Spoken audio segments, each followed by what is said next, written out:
Good morning, everybody. Welcome to the Indian River Lagoon Council Board of Directors meeting. Today is Friday, August 11th, 2023. Current time is 9:33. We'll call the meeting to order, and if you'll join us in the Pledge of Allegiance, please.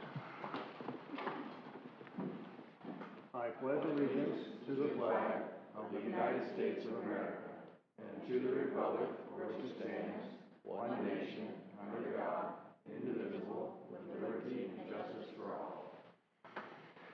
Okay. A couple of housekeeping measures. Restrooms are in the back of the house. Exits are on either side of the building.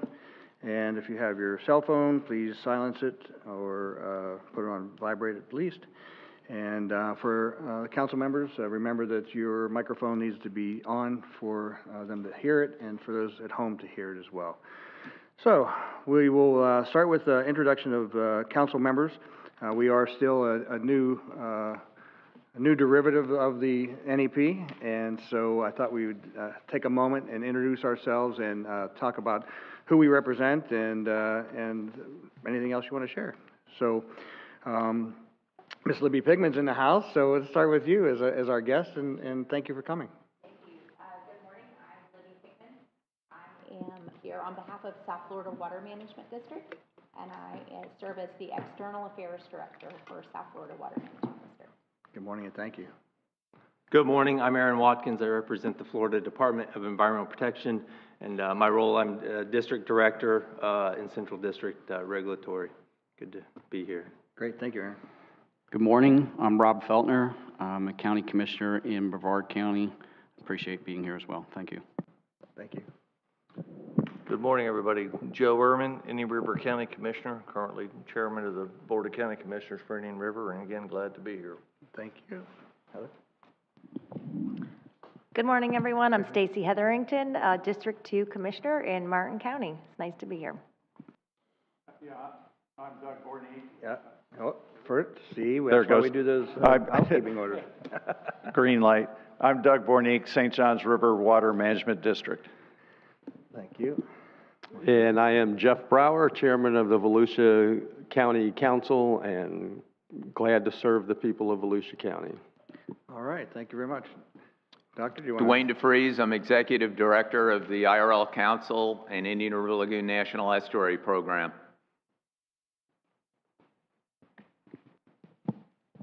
Daniel Klodny, Chief Operating Officer of the National Estuary Program. Good morning, Ruth Holmes, Legal Counsel, and I'm with the law firm Torsivia, Donlan, Gaddu, and Rubin. Thank you. Staff?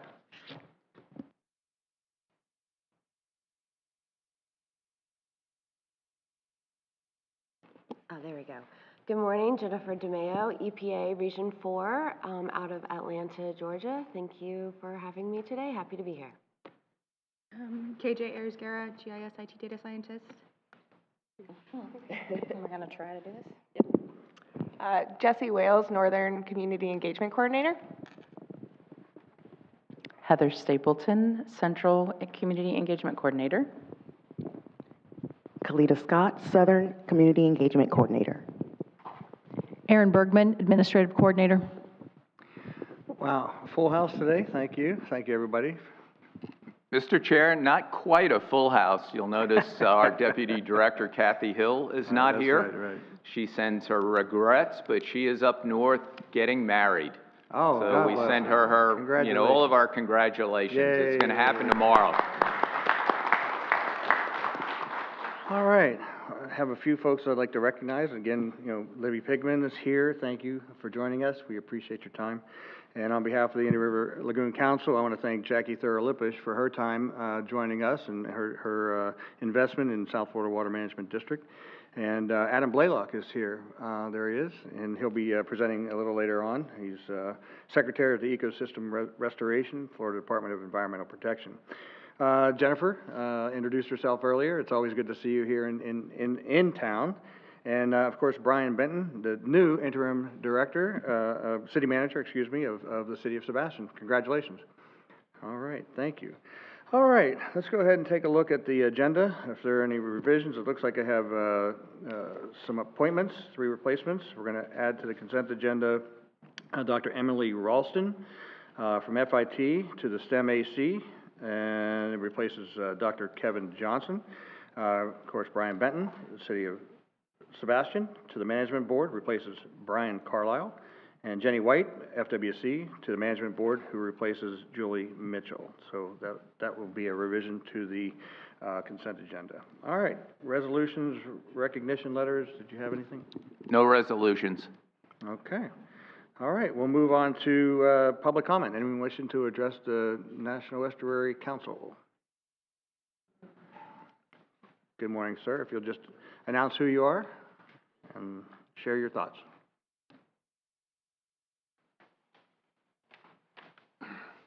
Hi, thank you for everybody coming today. My name is Charles Stadelman. I am with the City of Sebastian Natural Resource Board, current chairperson of that board.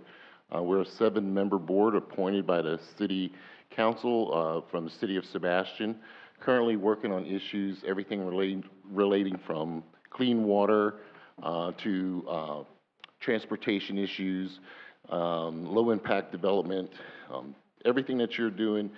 City of Sebastian would be glad to be on board as much as we can. Excuse me, a little out of breath. And just wanted to say thank you, and City of Sebastian is on board for protecting the lagoon and being a strong partner with the council as best as possible. If you guys would always like to speak at any time, you can speak at one of our regular scheduled meetings, the first Tuesday of the month, or at any Sebastian City Council meeting. We'd be glad to see any of you there. Thank you very much. Mr. Stapleton, thank you for your time. Thank you for your input. Thank you. We are still under public comment. Anyone wishing to address the NEC? Seeing no movement, we'll come back to the board. All right, water quality reports. Moving right along to Northern and Central Lagoon, Dr. Charles Jacoby. Good morning, Chuck. Morning. So yeah, we're going to walk you through some information about water quality since the last quarter. And next is, we can do this. There we go. So start with water quality. And we, as usual, I'll look at these continuous monitoring sondes, which telemeter data into the district on an hourly basis. And there are sort of 6 of them that we follow. First off, look at the changes in water level. So these things are placed at the same depth as it were each time. So if you see a change in this graph, that means the water level has either risen or fallen. And we saw that in the past with the storms as they came through. You know, one storm pushed water in, another storm pushed water out. Here you see there are not really any big changes. Those sort of 2 glitches there, they probably wouldn't make the quality control, quality assurance part of the deal, because the real world doesn't go in straight lines like that very often. Next. Salinities are kind of typical. So Mosquito Lagoon, as usual, is one of our higher salinities, a lot of evaporation, shallow water, so forth. Down at Vero Beach, the gray line, similarly started out at relatively high salinities. That's a lot of exchange through, you know, there are more inlets in that part of the world. Titusville, O'Galley are kind of in the middle, and then the brackish areas would be at Cocoa and in Banana River Lagoon, which is a place where, you know, we get slow changes in water quality. But you'll notice the one thing that happened down in Vero there is there was a drop in salinity sort of as we got to the middle of June. And next is, so along with that, we saw a rise in what we call fluorescent dissolved organic matter, or color, tannins. And so you can see that jump here. And again, those vertical ups and downs will probably get taken out as we quality control the data.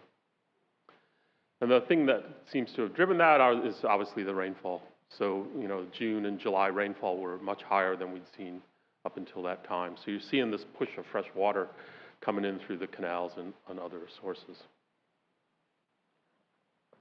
Temperatures have certainly been a topic of conversation nationally and locally. And, you know, the water temperature is certainly warm. So 30 degrees is 86 degrees Fahrenheit. You know, a lot of measurements, particularly if you get up in the shallows. Again, these are kind of out in the main stem of the lagoon. So, you know, shallower water is likely to be warmer. So up in the 90s. It's been warm for a while. So what I tried to do was say, well, okay, let's look back. So take all of the measurements from those continuous monitoring devices for each of these years. You know, that's 8 8,000 measurements, and look at what percentage were above that 30-degree mark. So you can see here that last year, 2022, somewhere between 18 and 25%, so around a fifth of them, were above that mark. We're not there yet in terms of this year, but it's a little too early to sort of know exactly where we're headed. Because if you look at the records from last year for these 4 stations, between those red lines, that's when it was the warmest, right? So we're only just into August here. So we've got August and beginning of September to go to see where we stand in terms of warm water temperatures. But, certainly it's been warm. Warm causes some issues because warm water can't hold as much oxygen. And so if you get a combination of warm water and a lot of oxygen use, then the oxygen levels can fall below the level that stresses aquatic life. Chlorophyll, fortunately, has been relatively low, so I separated out the various stations. You can see there's some rises, Titusville, some of that's going to be real, Cocoa, O'Galley, and Vero Beach. And so we have seen some blooms, but generally not the really big, extensive, intense blooms that caused us problems in the past. If those were around, the values would be up around that 25, 30 mark on a regular basis. Two main species have been reported thus far. One is Pyridinium bahamense, which is the bioluminescent dinoflagellate that you can see the luminescence on the one photo there. That's early in the morning. And the other one is a Pseudonychia. It's a diatom species that was particularly found a little further south. Pyridinium's kind of spread, so we're seeing these blooms kind of mix in together. But these are species that used to bloom in the past. We saw diatom blooms before we had the major issues, and similarly, Pyridinium blooms in the summers. So overall, Secchi depth, which measure water quality, you take a disc and lower it down, see where it disappears, have been good. So June, a little bit of change in July around the Melbourne area where it got a little shallower, but these are all depths far beyond the depths that were the problem, say 2011, when it was like 0.2 of a meter instead of a meter. And some of these values are actually at the bottom, which means that it's clear all the way to the bottom, but you can't lower the disc any lower, so you just have to record what the depth is, basically. You can see here that saw a little bit of rise in chlorophyll, so a little bit more red-colored dots, red-orange-colored dots around the Melbourne area. These are those blooms moving through that area. And that links up with the fact that the water clarity dropped a little bit. But basically, been pretty good. And Banana River Lagoon in particular is really clear at the moment. Overall, dissolved oxygen has been good throughout the lagoon. So 2 milligrams per liter is that level where things get stressed. We haven't hit that. Now again, these are out in the middle part of the lagoon, and we're starting to see some things in the shallows and tuck back in.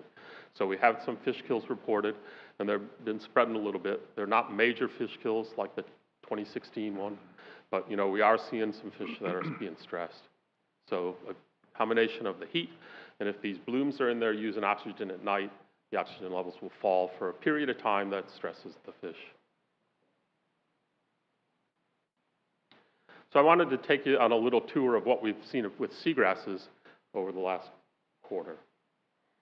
So Laura Lee Thompson and her compatriots shown here have been collecting fragments of seagrass up in Mosquito Lagoon for a while.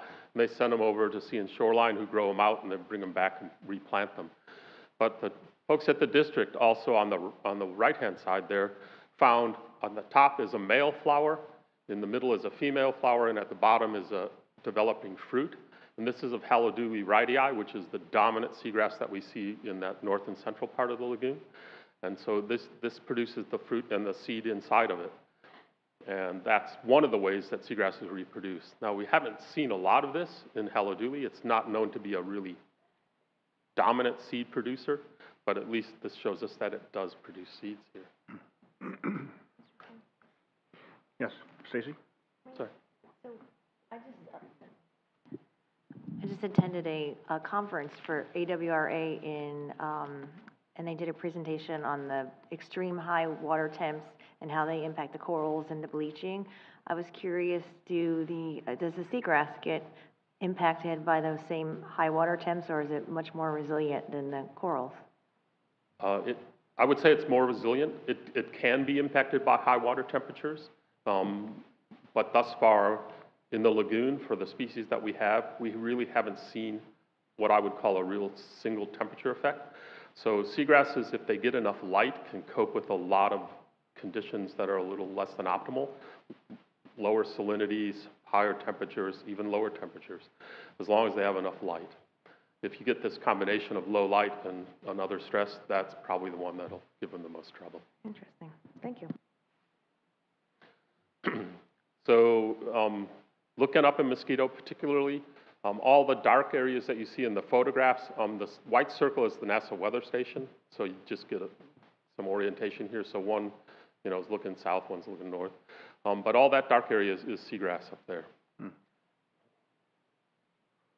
And if you look over on the right-hand side, that's the aerial survey of manatees done by the folks up there, working for NASA. And so you can see that the manatees have, found their food. And so there's some happy manatees at the moment. Okay. So if we walk through, walking down the lagoon, the large red numbers are the percent cover of seagrasses, and Caulerpa will show up later. It'll be labeled as such. That's the benthic algae that we've been seeing in a lot of places. Looks like seagrass, has sort of holdfast a little bit, holds the bottom down. So this is just the things that people have seen. They've done what we call accuracy assessment for the mapping. So they go to spots. These are not our normal transects. This is a little extra work. So we start in northern mosquito, 40 to 80% cover. As you go south in Mosquito Lagoon, 90% cover. And the insets are images from the field. In Banana River Lagoon, sort of lower cover and 50% Caulerpa. You go north of the causeways. In between, 20% cover of seagrass and, say, again, about 50% Caulerpa. And then more Caulerpa as you go south, less seagrass. The northern Indian River Lagoon seems to be patchy. So on the west side, less than 10% cover. Just south of there on the east side, about 70% cover. And then you see, 10%, 80% Caulerpa, and 60%. Not so much further down in that part.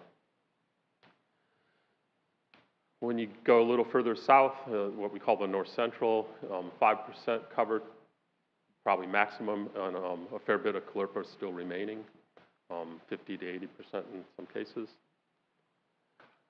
And then you come down a little further and you start to pick up some more, south of Wabasso, 10% cover, and then a little further south, you're reaching up to 30% cover.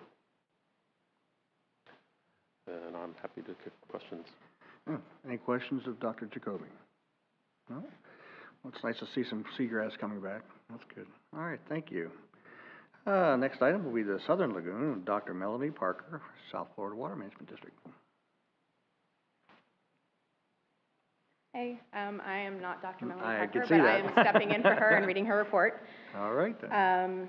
All right, title slide. So the data on the following slides is through July 30th, and it has the weekly averages covering July 24th to July 30th. Please note that all data is provisional and may be subject to change. I'm literally reading her notes. So the figure on the slide shows daily freshwater inflow from each of the basins over the past few months. Most of the flow in recent weeks have been from the tidal basin, that light blue color. And there's no inflow from Lake Okeechobee to the estuary since mid-April. The table on the right also shows the 7-day mean inflow to the estuary from each tidal basin. So each tidal basin. Total inflow to the St. Lucie estuary averaged about 1,015 cubic feet per second, and about 750 cubic feet per second coming from the tidal basin. Next. So the map on the right shows the 3 salinity monitoring sites in blue, so you can see Rio, A1A, US1, and HR1. The table on the left shows the 7-day average salinities at the 3 salinity monitoring sites. So if we look at HR1, you can see, just to keep in mind, that bottom table shows the optimum stress and damaging ranges for oysters. So if you look at HR1, you can see that the surface water fell just below well, just below that optimum range and a little bit of a stressful range, but the bottom was still in that optimum range. US1 surface and bottom was still within the optimum range, and just at A1A, you can see that just the bottom was on the higher end of the stressful range. Did I cover all her points? Yes. All right, so slide 4, the figure on the top left shows the average daily salinities at the 3 salinity monitoring sites. So I just read that? Yep. Salinities were trending upward, but decreased slightly at the end of last week. The figures at the bottom show the mean water column salinities at US1 in the middle of the estuary. Salinities fell into the lower stressful range at 5 to 9 in late June, but recovered quickly and have been well within the optimal range since July. This is this slide. The figure shows juvenile oysters or spat recruitment rates reported by FWC at the Rio station for the past 2 years. The recruitment rate increased to 1.3 spat per shell in April, indicating that the spring oyster spawning season has begun. Rates have been lower over the past few months, possibly due to rainfall events causing brief declines in salinity and or washing the larvae out of the estuary. The good news is that recruitment is continuing through the summer months, and we expect to see another peak in the recruitment rates this fall. Next slide. So Melanie brought in some stuff about SAV, or submerged aquatic vegetation. So this slide shows results over a large-scale seagrass monitoring effort in the St. Lucie estuary for fiscal year 2023. Percent cover and species composition was determined at 30 randomly selected stations in the middle and lower St. Lucie estuary between US1 Bridge and the inlet. The dots on the map show sampled locations. So the bigger the dots the more seagrass presence there was. Unfortunately, the small dots indicate that there was no seagrass present, or 0% cover. Mean percent coverage was approximately 5% during the wet season, but declined to 2.5 in the dry season. There's low percent cover, likely due to low salinity, low light availability, and high wave energy reflecting off the seawalls lining the estuary. And then species composition during each of the seasons is shown in the graph to the right. Johnsonii was the dominant species in the wet season, but there was some Halophila present, or paddlegrass, which is present in the pink and blue bar. Shoalgrass, or haloduli, was only species present during the dry season. The shift in species composition from wet to dry may be a result of natural dormancy or die-off during the dry season. If there are any questions, I'm probably going to refer to Dwayne or Chuck, because I'm not a secret. Well, you did just fine. Okay. Any questions? Yeah? Okay, well, thank you very much. All right, moving right along. Today we have a presentation, a summary of the new Indian River Lagoon Protection Program. I want to thank Governor DeSantis and the legislature for their investment in the lagoon and the health of the lagoon. So, good morning, Adam. Yeah, good morning, and really appreciate you having me here today and being able to go over some of the department's both policy and budgetary priorities that passed this most recent session, and just being able to go through some of the things, particularly as it relates to the Indian River Lagoon and kind of water quality in general. So with the passage and signing of the Executive Order 2306, there's really kind of a suite of things that really focused on, and primarily one of those related to the Indian River Lagoon was to really focus on water quality improvement and kind of expediting, both through policy and funding initiatives, protection measures for the Indian River Lagoon. Along with that, and both in the lagoon and statewide, was improving and strengthening our basin management action plans, improving local government long-term comprehensive planning, and expanding our current wastewater grant program to allow for both more broadened eligibility and also the broadening the type of projects.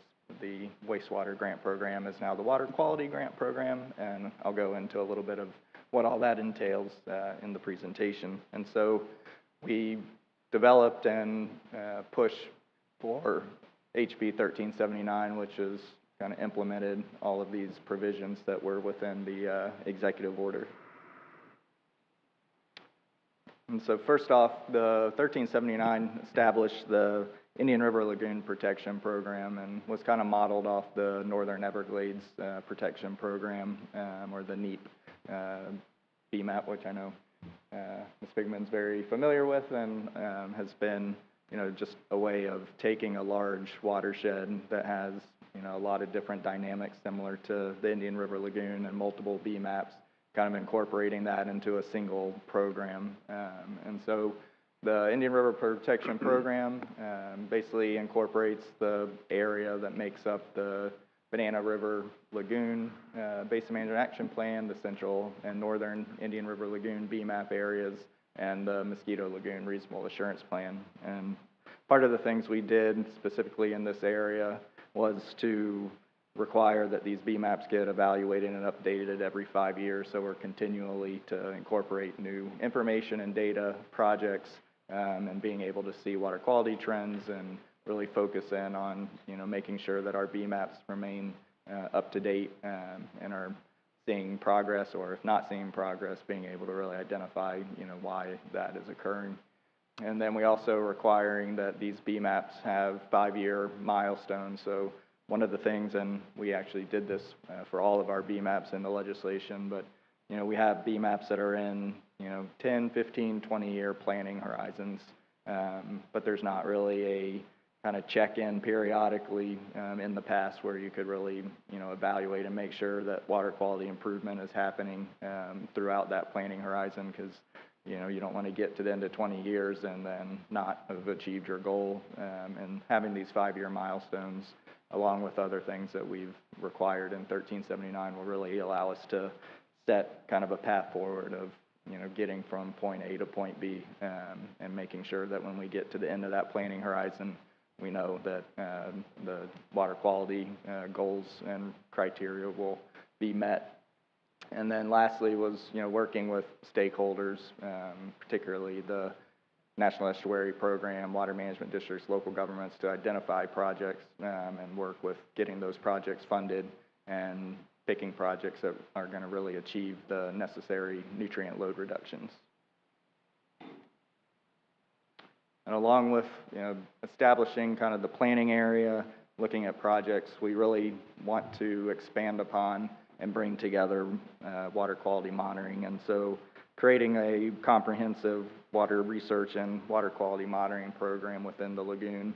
We have extensive water quality monitoring that occurs, local governments, water management districts, the state, NGOs.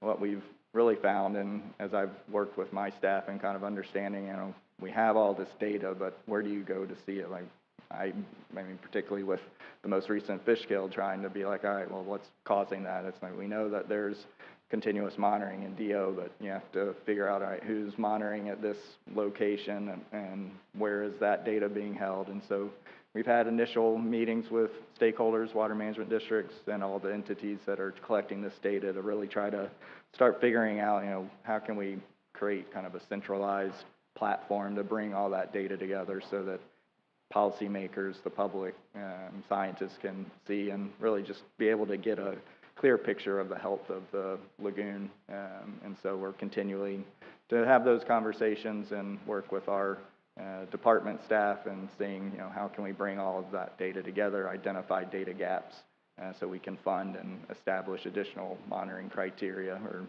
locations, and being able to have all that data housed. And then in addition to kind of the continuous monitoring that looks at, DO, temperature, salinity, seagrass, we really, some of the areas where we're lacking data has kind of been some of the tributaries that flow into the Indian River Lagoon, and identifying, what are the source of nutrients going into the lagoon, what are the source of nutrients for nutrients already in the lagoon, so that we can better identify source identification and then be able to identify projects for addressing those. And so that, will be an ongoing process, but we've had really good conversations already and are continuing to have those. And then on the kind of regulatory source control side, we know in the Indian River Lagoon area, septic tanks is, a primary source of nutrients. And so beginning in January 1, 2024, all new septic tanks will be prohibited where sewer is available, and if traditional septic tanks, and then if sewer is not available, they have to be enhanced nutrient reducing septic tanks. And then by July 1, 2030, any commercial or residential property with an existing traditional septic tank will have to upgrade to an enhanced system if sewer is not available, or if sewer is available, hook up. And to accomplish that, knowing that that is a huge undertaking to remove all the existing and prohibiting new septic tanks, we've been able to get $100 million this fiscal year, and we'll continue seeking that same level of funding throughout the time that this program is in place. And our portal is open right now. I brought cards that have QR codes so that particularly local governments, water management districts, any other entity eligible for this funding and all the other funding sources that we currently have can go onto that portal. It's a very simple process for just answering questions, what's your project, and our staff is there to assist. And that portal will be open, like I said, through August 31st, and then we'll start evaluating all the projects that we get, and then start signing and making those announcements for which projects get selected so that we can start really moving on addressing some of the sources of nutrients both. And it's very broad. It can be any project that will address water quality in the Indian River Lagoon, so not just septic to sewer, but looking at other wastewater, stormwater, I think environmental restoration, seagrass planting, anything that really provides a water quality benefit to the lagoon will be eligible for that funding. Yeah. Stacy? Yes, sorry, if anybody has questions. I know there were two separate, the water quality in the Indian River Lagoon. So we are all obviously eligible for the Indian River Lagoon pod, but also we are available for the water quality monitoring that is not specific to the Indian River Lagoon. Yes, so the funding would also be available to fund water quality. We also have separate funding to be able to fund additional water quality monitoring projects. But yeah. So the other pot of money, which you might be going to next, is the $200 million, which is the water quality. Yes. And one requires a match and one doesn't. Is that the way I understand? Actually, we've removed the match from the water quality as well. You get a priority ranking if you do have match, but that was one of the things with all the state funding, federal funding, and everything with, both resilience, water quality with the wastewater grant. A lot of local governments wanted to continue doing projects, but, they just had expended so much match on prior that, we didn't want to necessarily not fund a good project because local government had spent millions of dollars on match previously. So we took out the mandate that it had to have match and made it to where you would get priority if you either put in match on a prior project or have match on the current projects that you're doing. So, great. Yeah. Mr. Chairman? Yep. Doug? First, I think we all got to thank the governor for his support of this lagoon. I've been in a lot of projects of this lagoon through the years, but no governor has given this region this much support ever. And I'm really thankful to Governor DeSantis for his support here, and with Senator Mayfield's support here locally. She is one of the first legislators to grab hold of the lagoon when we first got started and said, I'm supporting this no matter what. So those two individuals we need to give a tip of the hat to for their unbelievable support. But I want to thank you for being here. Dwayne has got a tremendous back support from all the counties, from the St. John's, South Florida, DEP. Everybody is so supportive of where Dwayne's heading with his leadership here. And he has got so many committees with so much talent on it to guide this. We're very lucky to have this funding at this juncture for this lagoon. So thank you for being here. My question to you is, where we are right now, is there any strategic allocations with this kind of money? You want to take the low-hanging fruit.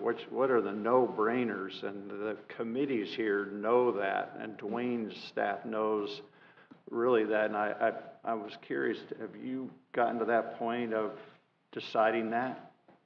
Yeah, and so once the portal closes and we get the full suite of projects that have been submitted, both through the water quality and the Indian River Lagoon, you know, I've talked with Mr. DeFreeze many times, and being able to coordinate with him on, you know, evaluating, you know, looking at those projects that we get submitted to see which are ones that, you know, they would recommend get selected. And that was part of, you know, what we wanted to put in the legislation, was kind of that specific recognition that the NEP, the water management districts, a lot of the different, and local governments too, that do a lot of are there on the water, and they know the areas better than, you know, folks in Tallahassee can sometimes do. And so, yeah, being able to work with them and picking the best projects that are going to get the largest benefit for the money.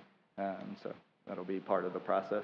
Yeah, we're lucky in that Brevard, Volusia, Indian River, St. Lucie, and Martin County are still, there's a lot of land available. We're lucky in that respect, and that the canvas is still fairly wide open for us to do big projects. So we're not looking like Dade and Broward and Palm Beach County, sadly, is really growing fast with 1.6 million in that county. But we have an open canvas to really do big projects and to make a huge difference to this lagoon. So your support and with this funding, I really feel we're blessed to be where we are at this juncture. So thank you for being here. Yeah, definitely. And the Water Management District, you know, you are sponsoring 2 really big projects for restoration to be able to, you know, reduce some of the fund flows that historically didn't go into the lagoon, and kind of doing that restoration to bring the water back to going into the St. Johns River and those. And we support those, and we're working with the districts on our budget, looking to be able to continue to support those as well. So thank you. Drew Bartlett and Mike Register both really get it. They truly understand the need to do that, and so we're lucky to have that team as well. Yes, yeah, for sure. Can you hold on, Adam? Jeff? Sorry. Yeah. Yes, thank you for being here. I just want to emphasize what was just said about this is tremendous what the state is offering, what Governor DeSantis has done. He's a leader in preserving and improving the water quality in the lagoon. I could use some help. We have a project right now. We don't need funding for it, but we will. We have I've discovered a company that does treatments in septic systems, in the tank itself, and they actually produce clear water and can remove 95% of the nitrogen, 100% of the phosphorus, is what they say. I need data to prove that. So I brought it to Dr. DeFreeze. He said we need to test it. I went to Stetson University. They said, we'll do the experiment for it. We'll set up a pseudo-septic system right there on the campus, use their own sewage. So then I spent a day in Tallahassee talking to Eb Rodner. Great meeting, very supportive, wants to see it done, but I need help getting the permit from them. So if you or Aaron know anybody, ask the governor. I think with a phone call, we just need a permit to do the test, because if it works, it would save the state trillions of dollars for all the septic systems that we can't get to with water utilities. I mean, it would. I'm praying that it's true, that it proves out. But we got to do the test and get the data, and then we'll do a larger test. So I'll be glad to talk with you afterwards as well and give you some contact information. But yeah, that'd be great. And I can give you my card so we can, you know, make sure that that process is happening at appropriate speed. And we do have if there's additional funding needs, we have an innovative tech program that's been hugely successful. We've done projects for kind of new types of technologies, specifically for septic tanks, and so, you know, is funding project is open right now as well. So down the road, if there's second phases or expanding on, you know, looking at any kind of innovative tech program, definitely encourage you to reach out to me, and I can put you in touch with those people as well. So thank you. Yep. I see you have more to go, so I'm not going to ask any of my questions or comments. Is there any questions at this time from the rest of the council? No? Okay, please continue. Thank you. And so just going through a little bit on kind of BMAPs in general, and some of the policies that we put in place in HB 1379. And one of those was, again, putting in the 5-year milestone, but then also for any entity that has a specific load allocation, requiring them, like within those 5-year milestones, that they identify the specific project that they're going to do to meet those load allocations. And I think one of the things, say there's kind of two things that, since I've been in this position, that heard kind of criticisms of the BMAPs. One is the ability to enforce, and without set 5-year milestones, an entity can say, you know, I have till, you know, the 20-year, 10-year, 15-year planning horizon to meet my load reduction. So there's not really any way of having accountability. And then if you get to the end and those weren't achieved, then, you know, you wasted 20 years of potential projects. And so by requiring not only milestones, but then requiring specific projects to be identified by those that have specific load reduction requirements to identify those projects, it allows not only us to know exactly when we get to the end of that, the load reductions would have been met, but it also helps us to identify and see what the projects are going to be and allow us to be able to provide that funding support. And so by including those in the BMAPs, it really provides, you know, accountability, but also assurances that when all said and done, we will achieve the water quality requirements necessary to meet the total and maximum daily load established for the lagoon and all of our BMAPs. And then in addition, in Senate Bill 712 in 2020, we included a provision that allowed basically a project identification element for regional agricultural projects.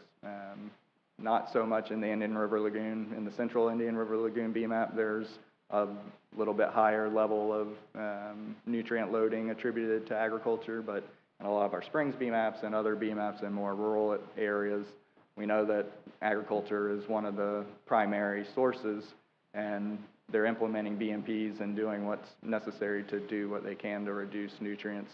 But we also know that there's going to be a delta where BMPs can get you to a certain point, but in some cases, just due to geography, the land, soils, and things like that, there's additional projects that are going to be necessary to achieve the water quality. And so we developed this element, and we kind of put a little bit more strength into that by having the department and working with DAX and any willing landowners to identify, you know, what are projects that we can do to kind of meet that delta, even if it's in kind of a higher kind of planning level analysis. But if we can really start getting projects, regional projects that we can help fund and support to address additional nutrient reductions necessary to achieve the water quality criteria.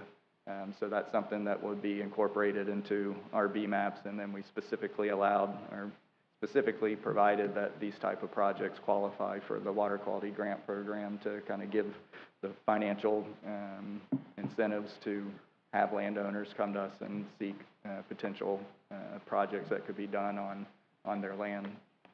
And then also in all of our BMAPs for new construction on lots of 1 acre or less, again, prohibiting new septic tanks where sewer is available or using enhanced nutrient-reducing systems.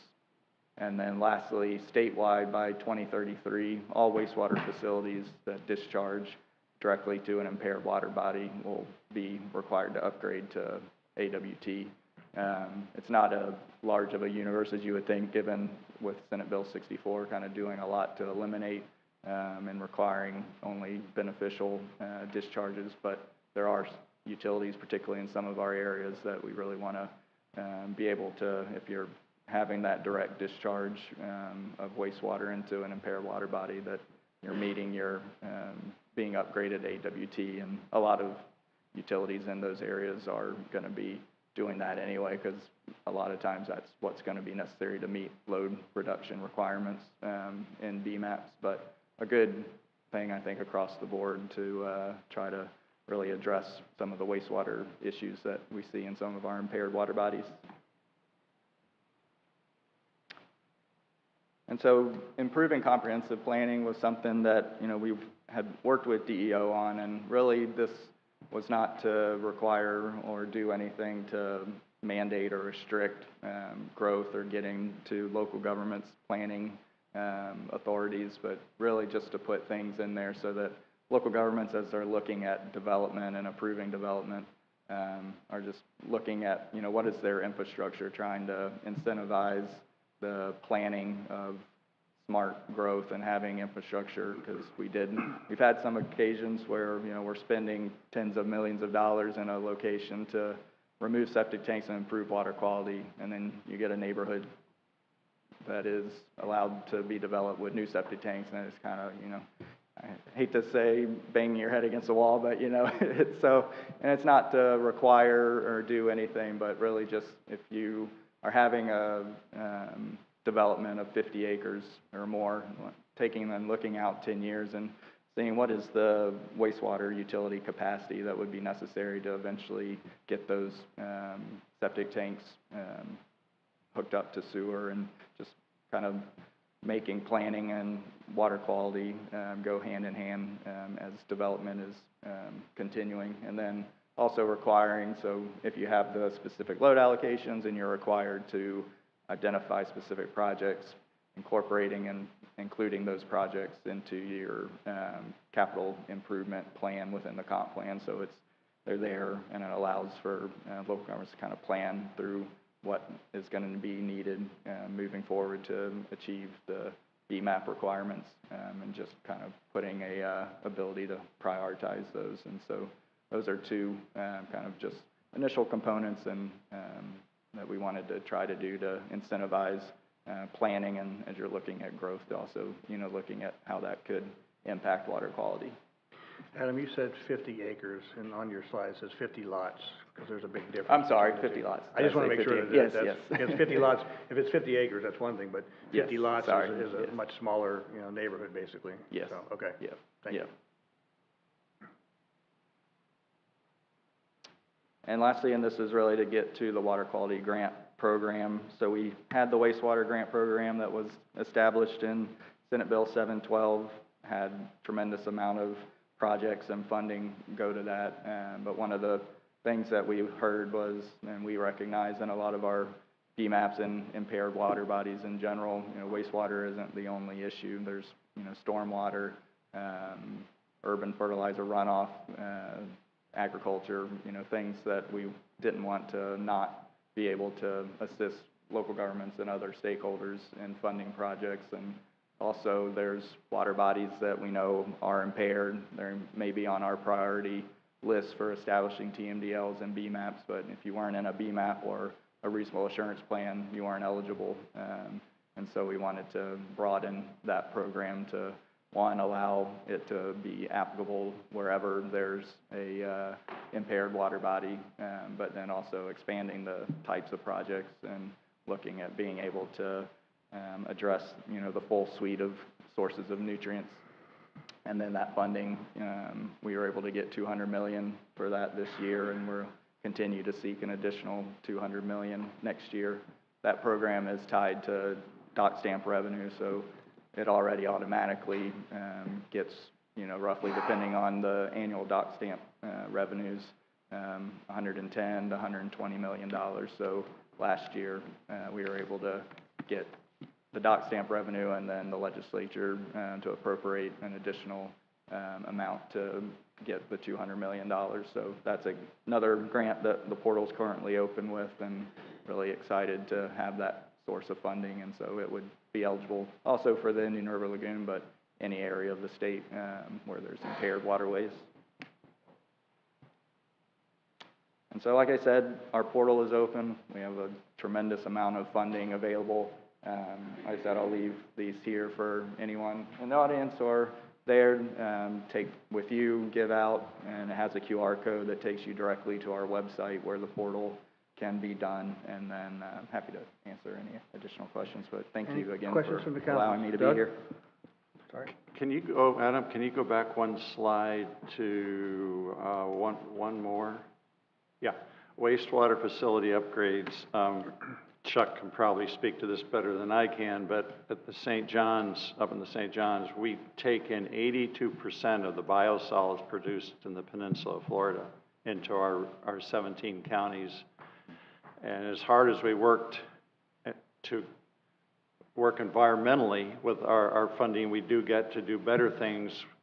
The landowners and ranchers are accepting the biosolids, and they're showing up in the water column complete with the pills that are ingested in Dade and Broward and other counties.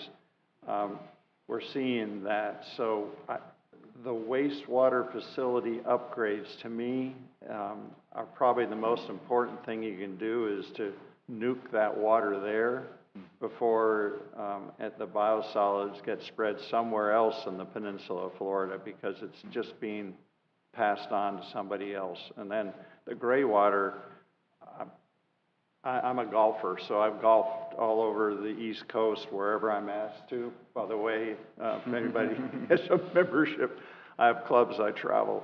But I've played East Coast golf courses, and the courses that get the gray water, if you know what you're looking at, and I fish a lot on top of that, and those ponds and canals used to have a lot of tarpon, used to have a lot of snook. Now they're kind of slimy green, the ones that take the gray water, and I'm seeing, because of the phosphorus content, algae, and we all thought that 30 years ago, putting gray water in parks and in golf courses, I'm a marine geologist, I thought that was 30 years ago a great idea. Well, now the proof is in the pudding that water, again, back to the wastewater facility upgrade, I think the technology needs to take that whole new level, because what I'm seeing from Palm Beach County, where I golf, and I golf up into Brevard County, my bud's up there, I'm seeing a big impact. And if you know what you're looking at on the beach, if you go on low tide, and I jog the beach early in the morning, where there's a coastal golf course, and on low tides, you can smell the gray water coming onto the beach area. So it's connected to the ocean, to the lagoon, and to the ponds along the eastern seaboard. So that, to me, to urge the big counties to hit that hard and to upgrade and not truck it or pipe it to a local park thinking they're getting rid of it, they're not. Yeah, and that is a really good point, and something that we're currently looking at, because, when reclaimed and reuse was really being promoted, it was primarily for water supply. If you can use reclaimed wastewater for irrigation and other beneficial uses, and then reduce the amount of groundwater, that is a benefit for water supply. But, we realize that, if you are irrigating with reclaim and you're applying the same amount of fertilizer that you normally would, you're actually increasing the overall amount of nutrients. And so that is something that we're looking at to be able to see, what kind of measures need to be put in place, because, the amount of, we just updated our Florida-friendly landscaping and irrigation design handbook to specifically include provisions to try to educate those that, if you're using reclaimed water, be cognizant of the fact that it has a certain amount of nutrients in it, and being able to do that. And, we're looking at, maybe should we upgrade our model ordinance for Florida-friendly fertilizer to kind of include those kind of things, just as, small steps for education. But then again, also looking at, is there a wider not regulatory, but policy shift that needs to be done to address if you're using reclaimed for purple pipe and irrigation, whether or not that needs to be upgraded AWT to reduce the overall kind of nutrient pie. But yeah, it is something that, again, when reclaim was first being used, it really was just a water supply protection component. But I think we need to be looking at the water quality side of it as well. So thank you. Thank you. Rob? Just a quick question. We were watching in this legislative session also some language that I think DEP will require septic tank owners to upgrade by 2030. And in Brevard, obviously with our sales tax and other things that we get, we give incentives for people to do that voluntarily.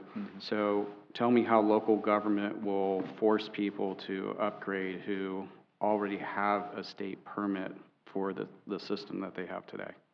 Yeah, and as we're going forward, and I think, addressing the existing septic tanks is gonna be, obviously the biggest challenge. And so, if there's a property that currently has an existing septic tank, under the law now, they are required to hook up to sewer or upgrade. And so part of that will be, if they have to get a new permit because they have a failing septic tank or replacing it, and there's a prohibition on doing it, then that new permit would not be able to be issued. And so it could be where it gets implemented over time as new existing septic tanks fail and new ones need to be put in place.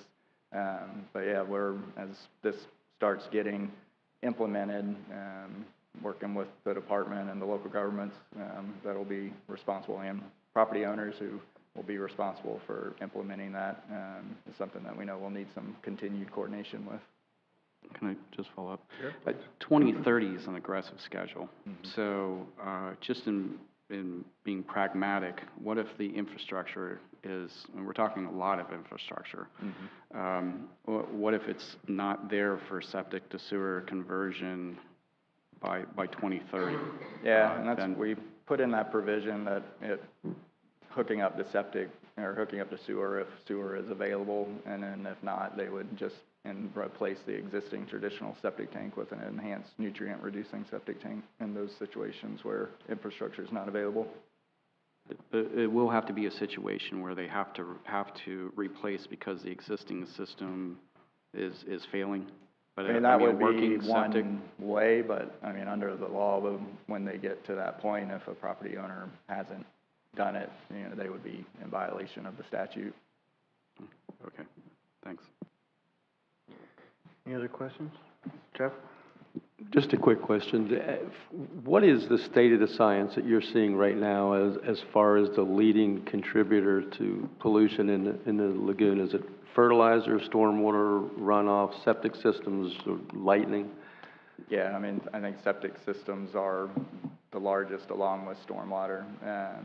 One of the things the year before last, when we knew there was some additional funding we wanted to do for the Indian River Lagoon, and we had the wastewater grant, but stormwater, recognizing that that's a large contributor, we're able to direct some of our funding for TMDL funding pot, specifically to the IRL, and we put it all into stormwater. So yeah, it is a combination. I mean, in our more developed, urbanized BMAP areas, and in the Indian River Lagoon in general, septic tanks, but, stormwater,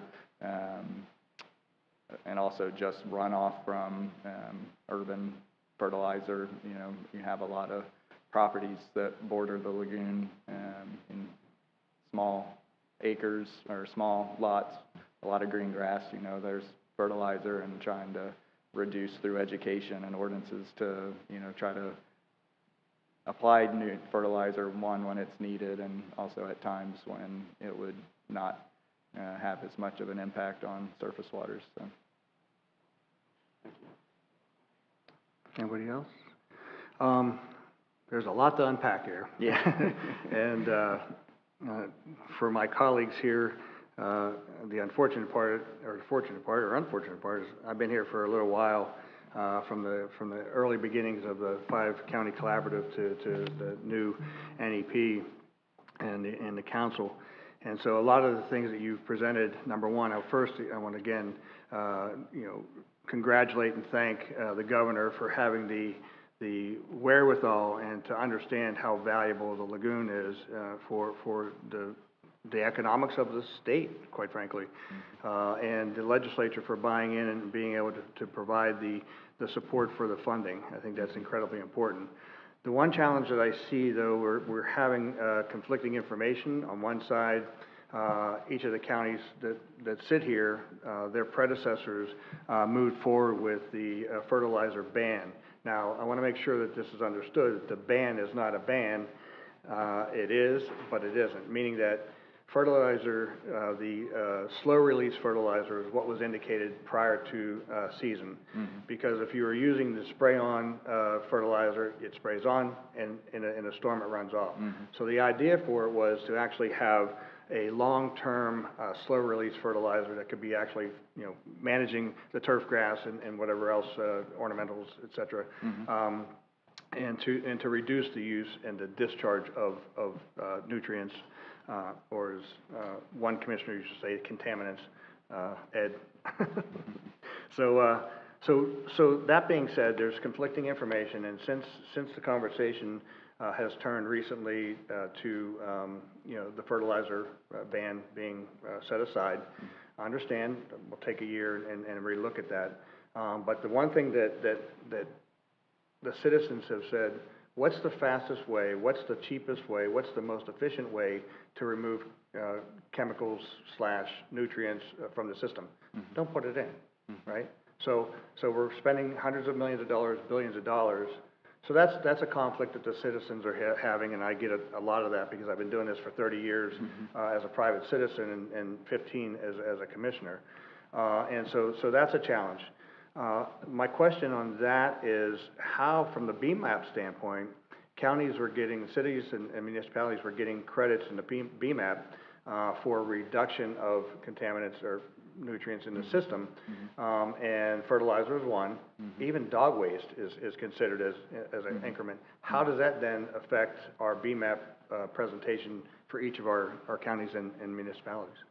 Yeah, in our BMAPs, we do allow for credits to local governments that have either educational awareness programs or ordinances to address all sorts of nutrient sources, and one of those is fertilizer ordinances. And I think if I'm not mistaken, the legislation that passed this year only put a ban on new fertilizer ordinances. I think as long as there was an existing ordinance that would still be in place. But given that, in a lot of our BMAPs, we do provide local governments with BMAP credit for a certain extent if they have fertilizer ordinances. And one of the things we are kind of starting to try to look at a little bit more is making sure that those ordinances are also being enforced, because we don't want to give credit for ordinances that then aren't enforced. So trying to determine and make sure that that's being done. But that's hard. It's hard for local governments to enforce. Going around to individual property owners to make sure they're not applying like when it's getting ready to rain or something like that. And that's what we're having trouble with now, that I'm seeing anyway. I don't know if my colleagues are seeing it, but because the newspaper says this, the news report says that it's put on hold. So people are out there, dumping as much fertilizer as they can rather than knowing that that's so. So from that standpoint, we as the government agencies have to do a better job at the educational side. And there's nothing to say that we can't encourage our residents to voluntarily reduce and remove the fertilizer during the rainy season. So that's it. Doug brought up the biosolid issue, and you talked about the advanced wastewater treatment. St. Lucie County is moving forward, and the city of Fort Pierce is moving forward with removing their wastewater plant from the island, which is an incredible effort. It's taken a significant period of time, but if you drone on long enough, somebody's going to listen, and we've been able to accomplish that. And as part of that, whether it's on the water or not, you have the instances where a power outage could dump tens of millions of gallons of raw sewage into the lagoon. So that's a high priority for St. Lucie County, and specifically that being Fort Pierce Utilities. So I'm only going to ask if there's any additional funding available that could fast forward that. I can't miss a point here. Come on. No, yeah, we've through our resilience grant program, we've funded several relocation of either wastewater or drinking water infrastructure to off of whether it's Bear Islands or near the coast to provide for protection to sea level rise. And so that's one opportunity for funding and also to make them more resilient to, power outages. And we did get legislation, it was a rule that needed legislative ratification this session that provided or pertained to storm resilience and requiring backup generators for wastewater utilities and things. And, I think part of the funding kind of expansion for the water quality grant was to be able to fund infrastructure because of, trying to prevent SSOs, because, there's nothing that, can be more frustrating than, doing all these things to reduce source controls and then, seeing 10 million gallons of sewage being, because of whether it's just failing infrastructure or power outage or flooding in an area. And so trying to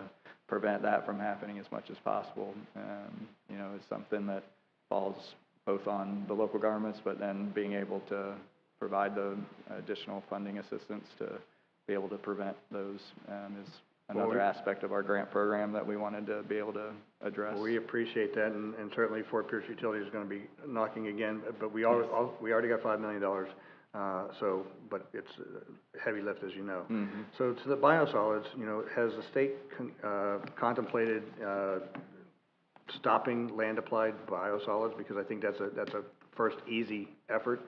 And I'll share that the NEP several years back had a symposium in Martin County about biosolids, and each of our counties was dealing with it. A lot of the stuff was coming from South Florida. Some of the larger land holdings, the green space that were being land applied, really got noticed when the what's the little lakes over there? Blue Cypress? Blue Cypress Creek, yeah. When it turned green. Yeah. So that being said, there were technologies that were presented to be able to manage biosolids, whether it was through a waste to energy type system where you use the carbon content to actually create energy on one side of the equation, and then use a syngas to actually turn turbines, et cetera. As part of that process was drying it out, and there was a cost associated with that. Yeah. St. Lucie County being in between Martin and Indian River specifically, and certainly our friends to the north, I think that although we don't want to be known for it, but I think if there was funding available to have the technology created at our landfill, we're looking to do waste to energy to actually reduce the size of the landfill ultimately going forward, because we're never, any of us are going to be able to afford to permit another landfill, so we're going to have to find an alternative. But if there was an opportunity for FDEP and other science guided agencies to help put a plant that could actually manage this material, I think that we'd be open to that as a county which was conveniently located. So is there any technology that you've seen that might be helpful? Yeah, in our innovative tech, we did fund, I think it was last year, it was either the year before or this past cycle, innovative grant to basically a company that was looking to be able to reduce or basically remove nutrients, phosphorus and nitrogen from biosolids. And so that is being in the process, and it's one example. But yeah, I think biosolids in general is something that we want to increase sewering because it's the most reliable in reducing of nutrients. But the flip side is it creates more biosolids, and in direct response to what we saw in Blue Cypress Lake, we, I think, year before last finalized the rulemaking to strengthen the biosolids application rules that are currently into effect to put more protections to try to prevent over-application of biosolids and only being able to apply biosolids in parts of the state where the water table is at a certain depth from the surface, and putting other kind of restrictions on. And so that's one step trying to, address biosolids, because there's not very many alternatives. You either are going to incinerate it, land apply it, or landfill it, and landfills either can only take so much or not at all because of the consistency of it. There's no permitted incinerators in the state of Florida, and also whether that is an appropriate measure, because you don't know what, eventually the as you're burning it, the particulates, falling and knowing, what are the metals or any kind of things that are in that. And so you're kind of currently left with land application, but we don't want to be land applying in a way that is just going to cause water quality issues. And we're looking currently in how we could maybe address biosolids in our BMAPs, and if we're seeing a loading occurring from biosolids, is there a means for requiring allocations and need for reductions of biosolids as a source? And so things that we're looking at what we can do under our existing authorities, and then the Innovative Tech program, really trying to address if there are technologies that can be scalable up to a full commercial facility to just remove the nutrients so that they could be land applied without having those nutrient impacts. But it is an issue, and one that we recognize, and one that's going to be a challenge to deal with. But. Sure. Well, and unless we stop eating, we're going to have the challenge unless we find the technology necessary. So that's that. So on to, from the biosolid standpoint, and then the wastewater treatment plants, advanced tertiary treatments actually can reduce the nutrients significantly, and we have that in St. Lucie County on our North and South Beach plants. And so we've actually reduced the amount of nitrogen that actually is actually being let in the reuse side. So that's an opportunity that does exist. It's just a little bit more costly. Right? Yep. Moving on to, I want to say thank you to the DEP for their support in the North Beach septic to sewer program. One of the challenges we faced, and I don't know if there's a state opportunity. But one of the communities, I don't want to say their name, but one of the communities that exists has a challenge with easements inside their community. There's 400, 500 units within that. And so without being able to get the easements, the county won't be able to run the lines. And then they would have to have 60 to 70% of their homeowners agree.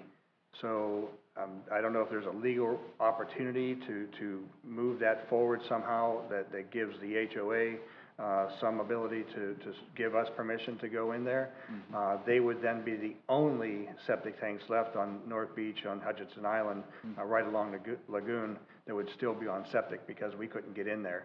The funds provided for us by FDEP and EPA and local government, we're going to be able to take all those off, which is an incredible opportunity. So one of the challenges we face is this one community, because it was built so long ago, is not being able to provide us with the easements necessary. So I don't know if that's a state step in some manner to either force the issue, because based on the language in the new bill, in 10 years, they're going to have to connect anyway. So I don't know if there's an opportunity for us, if that's something you can take back to your legal group and kind of help us. Is that something you could do for us? Yeah, I'm happy to have them look and see what options are available. I think you raise a good point, is if those homeowners realize, there's being state funding, and to have sewer, it's going to be a lot less expensive to give those versus they may not realize like they're going to have to upgrade to an enhanced system, which is can be upwards of $30,000. So that we're going to be right outside the door. So literally, if the law is actually says that they have to connect. So that's the quandary that we're facing right now, is trying to get those folks to somehow agree to give us the easements. All right, then the last thing is, back to septic to sewer, or septic issues, and I share this with you, Stacy, all the time, is St. Lucie County continues to dump on Martin County through the 10 Mile Creek. There are an estimated 44,000 septic tanks along 10 Mile Creek. And if in Port St. Lucie and St. Lucie County invested several $1,000s to support Dr. LaPointe's study of how and what they were seeing in the discharges from 10 Mile Creek. And he was just in the paper recently talking about how fertilizer ordinances don't work, et cetera. I disagree with him. He's been a mentor of mine for many, many, many years. But I think that you have to start with the littlest bit and then work up. But the report that he did, the study that he did, showed that the isotopes from saccharin, coffee, pharmaceuticals, et cetera, were being led into the North Fork. The challenge that we faced then was, the argument was it was Lake O. Lake O wasn't discharging, but he was seeing all this effluent and the nutrient loads coming in anyway. So back to the idea of how do we incentivize, or how do we force the issue with, in this case, 44,000 units in Port St. Lucie, or at least in that region of St. Lucie County. That's a challenge I think any of us would face. And so we can't stop dumping on Martin County unless we manage our effluent in St. Lucie County. And that's the challenge for local government. Yeah, I mean, I think getting the funding to assist in getting the infrastructure out so that they have the ability to hook up the sewer. I mean, there's local governments currently in state law, they can require with 365-day notice that a homeowner hook up the sewer if sewer is available. So the authority is there for local governments to require homeowners to hook up if sewer is provided. So it's one option. Okay. And then just from that same thought, in the short term, and I think the legislature tried to do it about 6 or 7 years ago, and that was to require inspections and pumping of the septic tanks every 2 to 3 years. It failed. It never got passed. So that's another thing that, from a standpoint of being able to stem the tide, no pun intended, that's an opportunity. I think we can at least reduce the amount of contaminants in the system. Yeah. I'm through. I know y'all listen to me all the time. I'm sorry, but I've been doing this a long time, and there's a lot to unpack in this. This is so exciting. I'm so excited about it. Again, thank you to Governor DeSantis. Thank you to the legislature. Thank you for DEP for actually putting these things in place and being able to make this happen. It's a big issue. And you know, when you see 5 counties all come together, and you have the agencies you see in front of you, it's a big issue. And we've been able to turn the tide. It's not a political issue anymore. It's a human issue. So everyone's pulling on the same rope. So Adam, thank you so much for being here. Yeah, no, thank you. Any final comments from the group? No?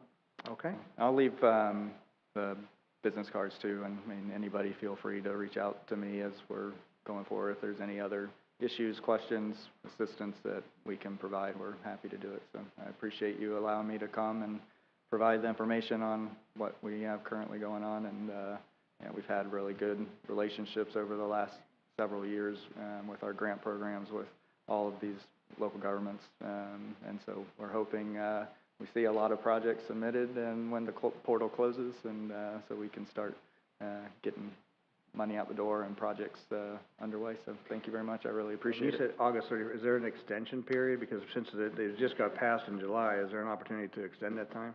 Yeah, I mean, I think it's not a statutory mandated time frame. If, you know, September, or you reached out to our staff and said, you know, we have a project, we're wanting to get it in, you know, if you can, even if it's just you know, the basic application that we know that you're planning and wanting to do something, you know, there is flexibility. You know, we want to have a set time frame because, you know, session starts early this year. They want to know when we're asking for an additional 200, what have you done with the 200 we gave you last year? And we don't want to say, well, we haven't done anything. So we do want to start, you know, getting projects and soliciting and reviewing them. It takes time, not only to see if they're, you know, good projects and going to do what they say, but then you have to get grant agreements, and, you know, local governments have to usually take them to their board to get them approved. So there's always a little time lag. So, you know, we have to stop accepting new applications. But yeah, I mean, if it's something where you're just not able to get and September 1 rolls around, just reach out to me and we can try to assist in making sure it qualifies and can get,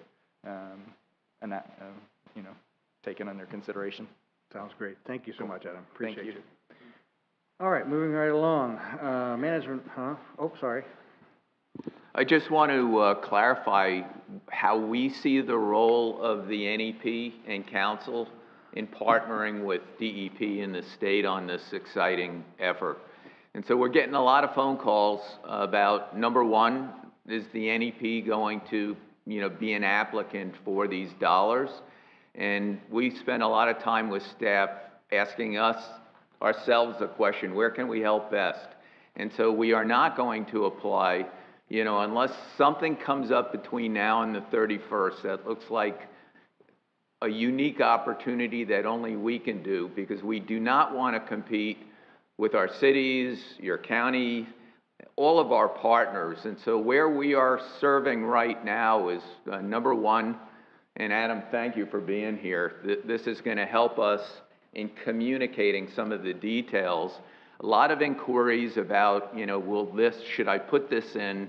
And we're saying, if you've got an idea, put it in. If you don't ask, you don't get. We've got a number of inquiries, and just for the record, you all know that every year we support free grant writing, professional grant writing services. And we've never spent that line item. I think this year we're going to spend that line item. I think we have 6 or 7 verbal commitments, and so we are providing technical support, grant writing support until that line item is totally expended. And so we have positioned ourselves, and I've reached out to Adam and Sean Hamilton and also Mark Rains and said, we're here to help. We want to support the state agencies in making sure that this $100 million, goes out. So that's the position we're taking right now, unless, some change happens where there's a unique opportunity that only we can kind of meet an opportunity. So just want to make that, that comment and let you all know that we still have money for professional grant writers, and I would like to see that completely utilized this year to the fullest extent possible. Great, Doug. Yeah, Dwayne, the cities and the counties look to their own political boundaries that they have, and rightly so. But the Indian River Lagoon is so big, and it's regional. And some of the guidance, I would hope that the council would give guidance on some of the regional projects that go over 1, 2, or 3 counties or more. There's some projects that are bigger than just what would fit in a city or a county. And that's what we were formed to do, is to do that. So I would hope somehow it would get to the leadership that there are some big projects that go beyond their district or county lines. A very good point. So I'm going to just make a request that if you're moving a large regional project, let us know so we know that you're thinking about submitting something, whether it's a county water management district project or maybe a federal water management district project. Let us know for sure if you're planning to put a proposal in. And a good example of kind of what came up this week after our meetings with the management board and our science advisory committee, you all remember that we submitted a $14 million proposal to NOAA for habitat restoration, which had really high technical rankings, but unfortunately fell below the funding levels. We are working on that proposal again, 16 probably sites. We're waiting for a notice of funding opportunity, but this week I had 2 of our partners say, should we assemble, that rewrite and possibly put it through the portal. And so I need to have some additional conversations, but that's exactly the kind of project you're talking about. Instead of DEP handling 17 different proposals, they'd have one administrative center bringing them all together. So I still have to go through both the timeline, because we're not quite there technically on the rewrite, but you're absolutely right. With potential for 4 years of funding, some of the large regional projects won't go without this kind of commitment. Now's a historic moment to make them go. So thank you. And we'll keep you all posted as we move forward. Commissioner, I have a question. Oh, please. If that's okay. Jennifer? Dwayne, I'm happy to hear, obviously, that the IRL is providing grant writing support. How is that going to be distributed? How is that going to happen? Is that through a workshop or? We have always had that first come, first serve. And that's how it's going to be now. If you've got something going, give us a phone call. half-page email, and we're already encumbering dollars. I think we have 6 or 7 commitments already, and when those dollars, are done, that's our budget. And I think we had 40,000, right, this year? Past years. Yeah, in past years. So we've got a fair amount of money, and we've been very successful with this process. But having a professional grant writer, doesn't change this tight timeline. And so if somebody wants to kick something in gear, next week is a good time to make that commitment. Even if you're not clear on the detail of your project, let's go ahead and, have that conversation. And we've had a number of them.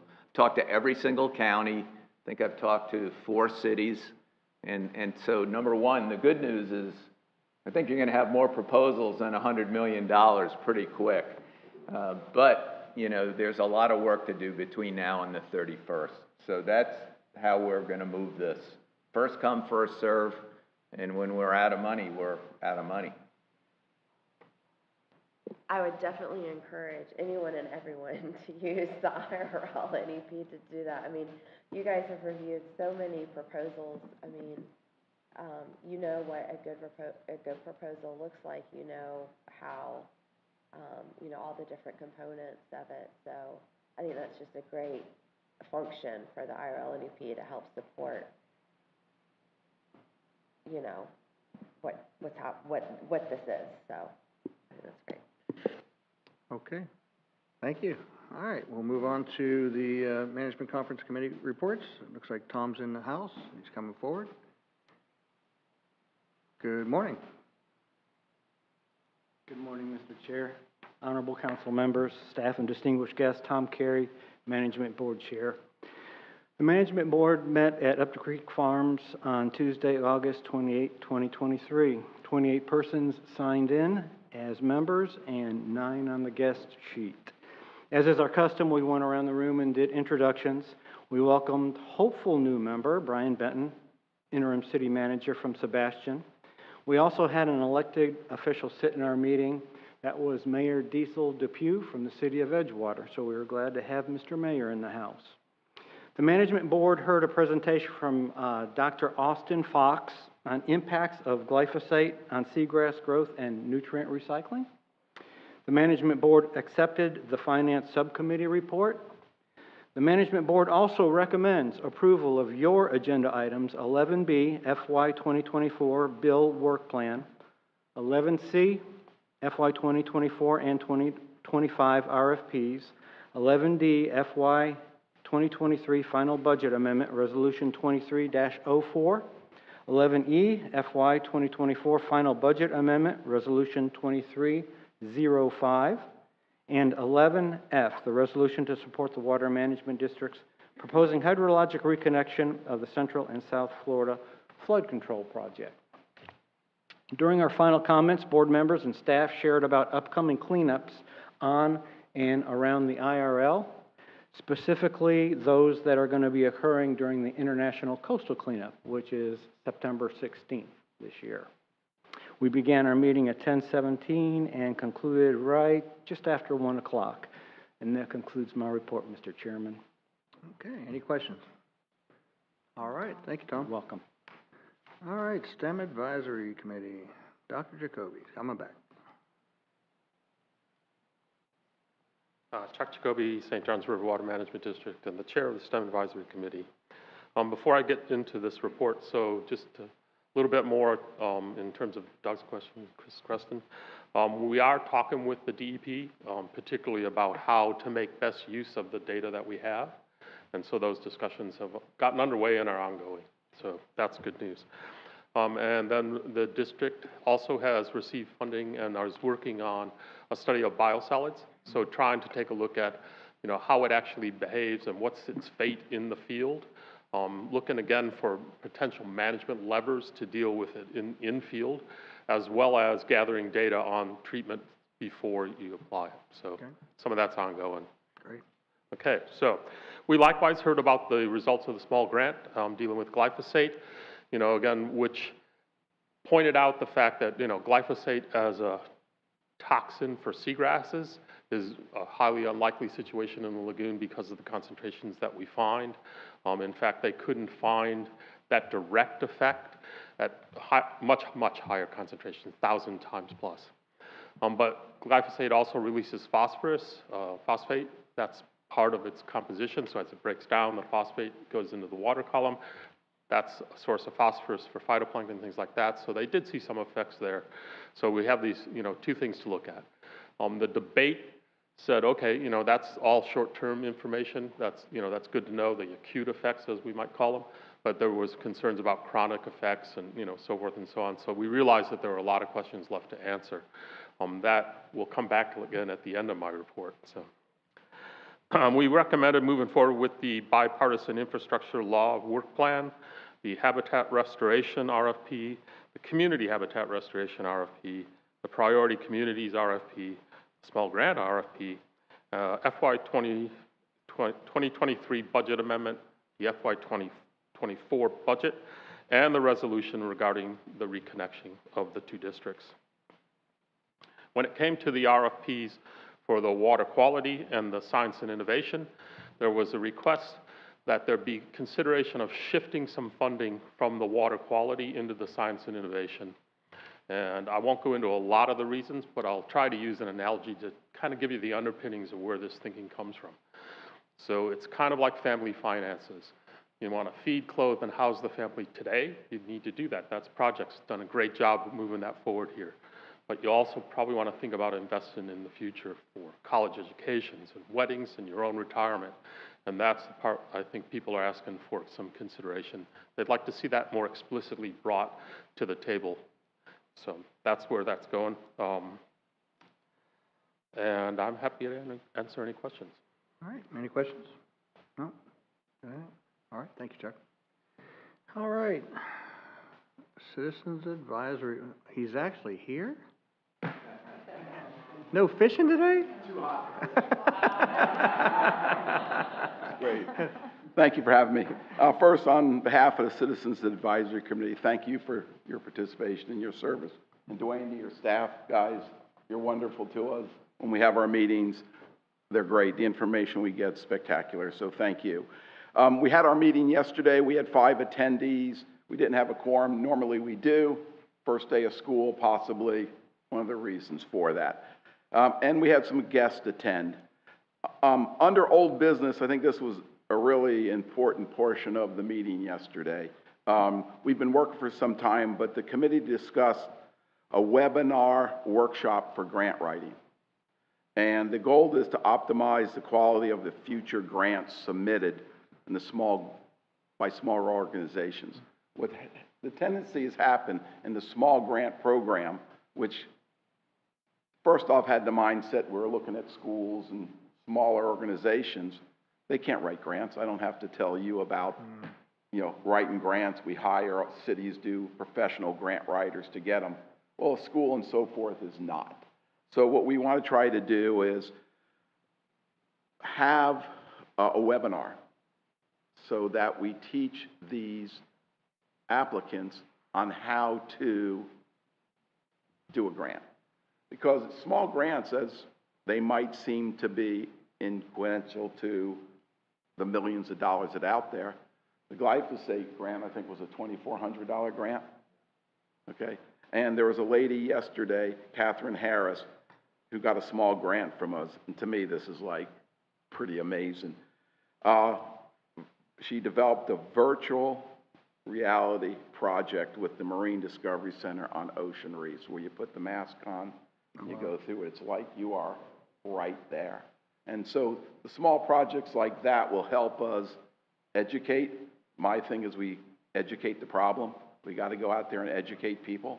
And these small grants, I think, are something that will help.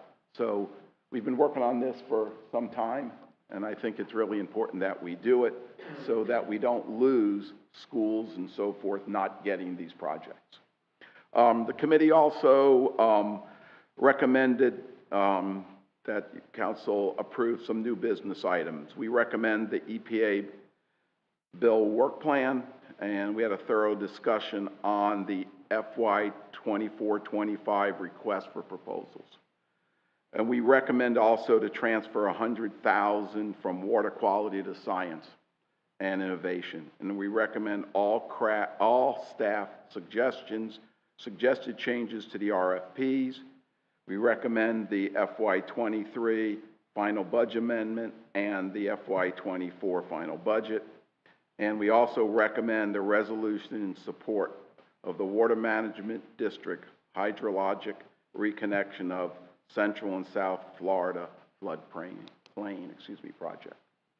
And that's it. Any questions?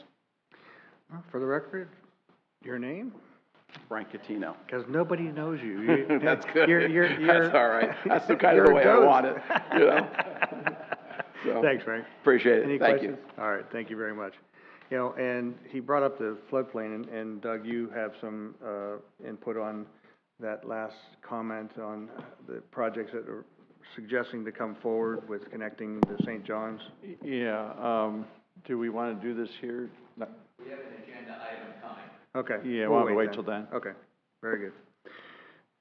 All right, moving right along. Consent agenda, as indicated, we added the replacement appointments. Dr. Ralston, Brian Benton, Jenny White. If there's a motion to approve the consent agenda? Mr. Chair, I'll move approval of the consent agenda. We have a motion to approve. Is there a second? A second, Joe. All right. All in favor? Aye. Any opposed? Motion passes unanimously. See no old business. Moving on to new business. Who wants to start this out? Dan?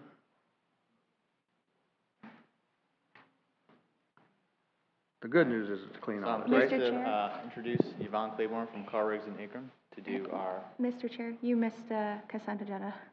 The I second just one. did it. Yes. 9B. Stacy motioned for, Joe seconded. Mm-hmm. But then there's also approval of the IRL license billboard. Right. I can't hear you. You got to Oh, speak it's the whole up. thing. Okay, never mind. Sorry. What happened? We're good. Okay. Yeah, it's the whole agenda, so we're good. I'm old, so it could happen. I don't know what happened, but I'm sure I'm responsible. Yeah, so back to the first item for new business, which is the fiscal year 2022 independent audit. Normally, we provide this audit in the May timeframe. There was some concern or questions regarding potential thresholding of single audit due to some federal funding with the new bipartisan infrastructure funds. We wanted to take a step back and make sure that we didn't trigger that threshold before presenting this data to you. We found we did not trigger a single audit, so now that audit is complete, and Yvonne Claiborne from Carr, Riggs & Ingram will go through the audit report. Great, thank you. Thank you. You have a copy of the presentation.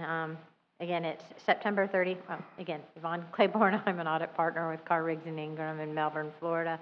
Happy to be here today. The presentation is, as Daniel said, the presentation of the annual audit for the year ended September 30, 2022.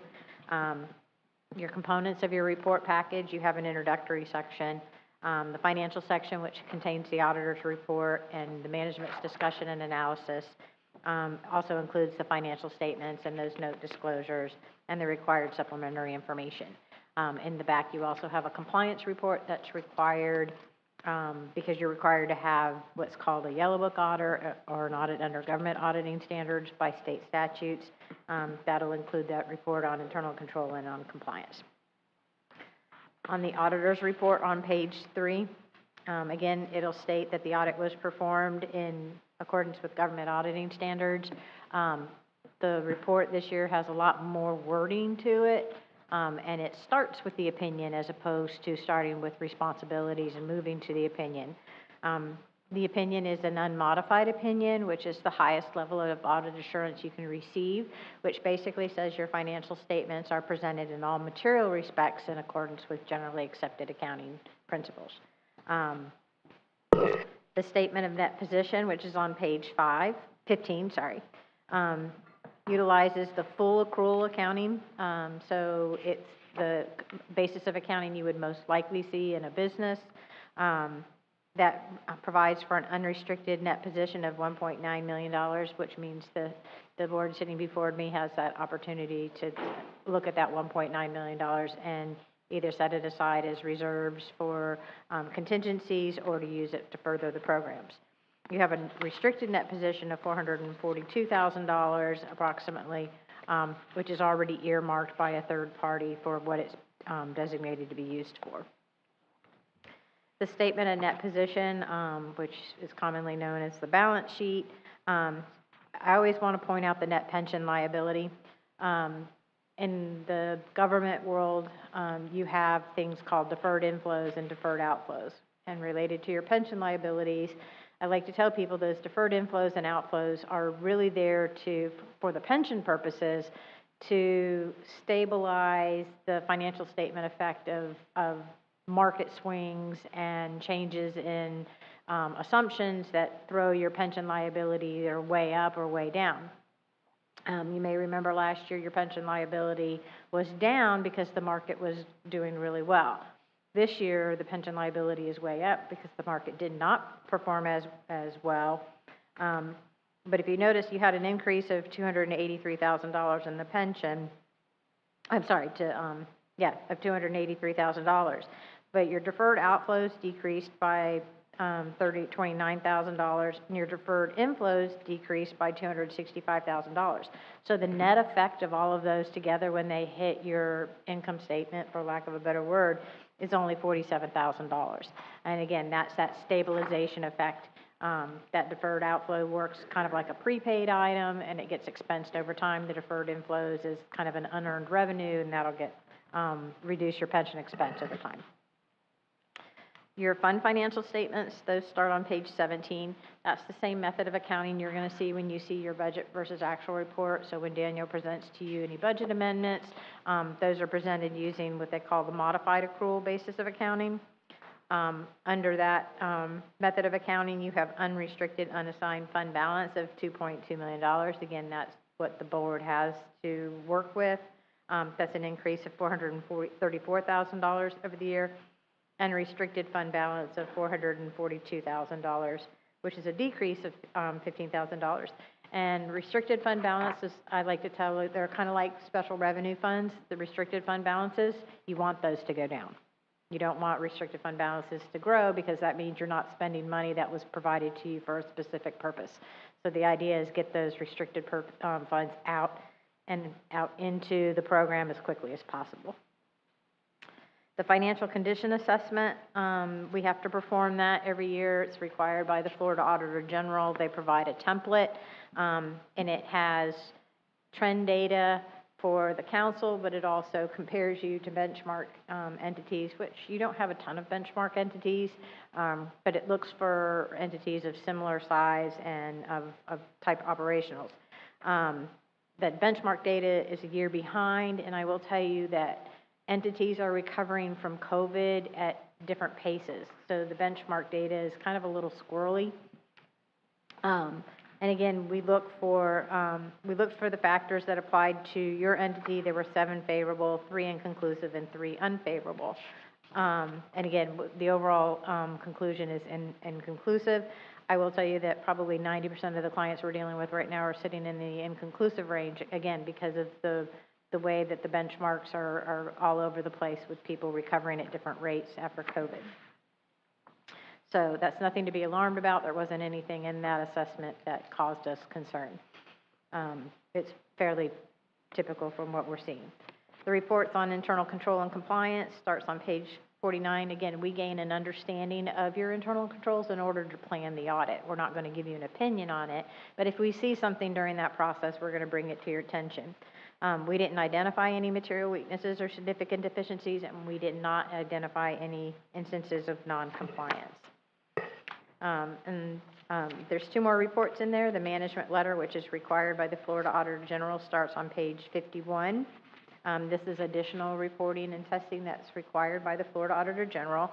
There were no prior year comments. There was 1 current year comment related to revenue recognition for the license plate revenue. As you know, your license plate revenue used to come through St. John's, right? And now it comes here first, and then you allocate it out. But the timing of that revenue recognition is a little bit different if you haven't been doing it. And so the council missed picking up a month. It ended up being not a material amount, but enough that we said, you know, we've got to make sure we're getting the right number of months into the right fiscal year. So, and then that also requires, that report also includes information that's required for special districts that's been required for the past couple of years based on a new state law. And the last report on there is you're compliant with your investment policies. Again, the Florida Auditor General requires us to look to look at if you're in compliance with your investment policies and you're not violating any investment policies within Florida statutes. For the most part, that means you're depositing your money in a Florida qualified public depository, which you are. There were no instances of non-compliance. Again, I think that aside from the little hiccup of trying to figure out whether or not the single audit threshold had been met, this year the audit went smoother. We appreciate the time that your team put in on this, and we thank you for allowing us to serve you, and I'll open the floor for questions. Any questions? No? Seeing none? Okay, thank you. Then we'll entertain a motion to accept. Motion to approve. We have a motion to approve by Joe. Second by Stacy. All in favor? Aye. Any opposed? Motion passes unanimously. Thank you. Thank you very much. All right. Moving on to 11B, back to Dan. This is the EPA bilateral work plan. All right. So as part of EPA's process to get funding from the, all their programs, both Section 320 and the Infrastructure Investment Jobs Law, we have to submit a work plan through them. And so this is just asking approval of that work plan for the 2024 infrastructure investment, or the bipartisan infrastructure law work plan. And it was in your package, and you got to see there was essentially 3 projects activities within that work plan: continuation of the seagrass nurseries, a contract with Diversity of Thought, and the priority communities as outlined in that long-term equity plan with EPA.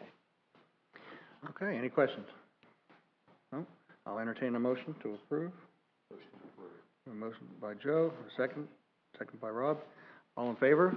Aye. Any opposed? Motion passes, and Stacy can tell us when she gets back. All right, moving on to item 11C. I'm going to try to move through this fairly quickly, but you should know we spent a lot of time this week in our advisory committees, you know, going through each one of these, you know, different RFPs. So the motion that's going to be before you is to authorize staff to go ahead and issue RFPs, and this is the calendar that we're anticipating. So our normal routine would be water quality, habitat restoration, community engagement and restoration, science and innovation. Our hope is to release late September, early October, which would almost be a month in advance of previous years. There were minor changes. I don't think we need to probably go through the technical changes, because most of them were just tightening down some of the questions about, you know, do you, require, documentation for something. And so that was all pretty minor. Small grants program, we're looking at December, January as a release. In our priority communities, we will develop that RFP in its language and bring it back to you all in the November framework. Next slide. So I want to quick go through, because we did have a recommendation in 2 of the committees to move money. And so I'm going to kind of go through all 4 quickly and then come back to this slide. Water quality, we've got $450,000, and we like to put that number in the RFPs to give guidance to the applicants, so they know, if you're going to put a water quality project in and you want $40 million, it ain't going to fly here. So it's just a guidance. And when we come back to you, which would be in our February meeting, with all of the rankings, all of the reviews done, I want you to know that you have the authority to move money around after the fact, depending on how the response looks.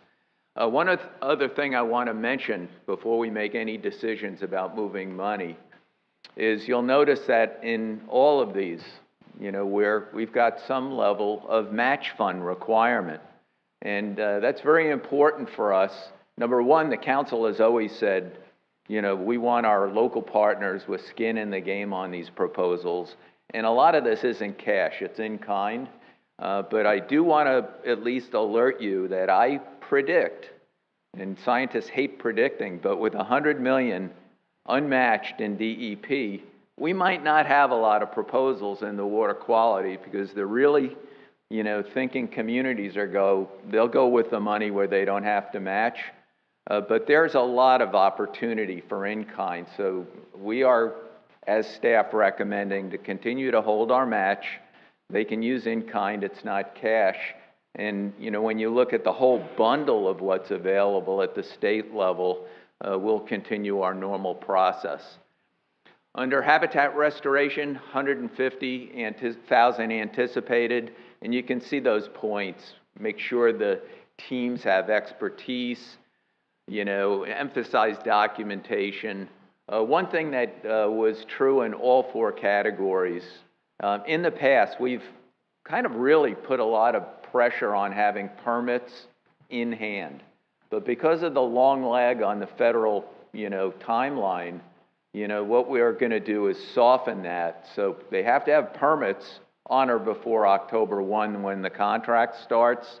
And because of the uncertainty of the permit timeline, this will give everybody a little bit of relief coming in the door that they don't feel like they have to have permits in hand. And then, there was a lot of question about, how do we make sure we have scientific rigor? In the science category, you'll see, are we seeing publications? Do we get data?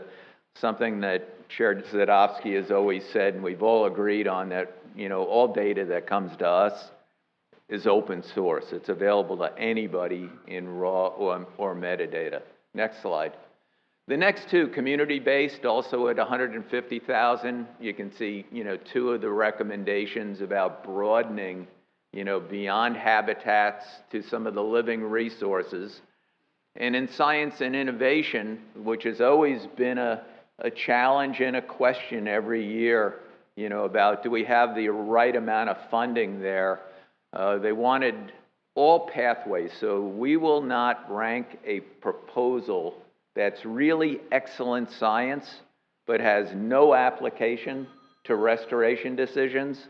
They're simply not going to get ranked well. And we've had a lot of those over the years, and this RFP would explicitly state that you have got to make a case that the data and the knowledge you're going to get from a research proposal or science proposal or an innovation proposal is going to have direct application to the work we do. And then also changing some of the priorities.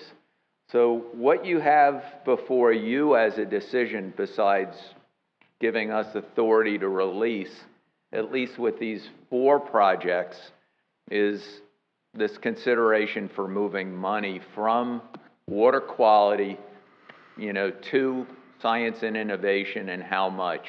And in the STEM AC, the recommendation, was to move 100,000, from that 450,000 in the category over.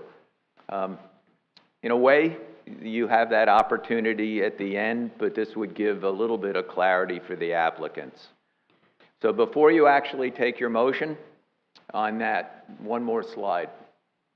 Actually, 2 more slides. There we go.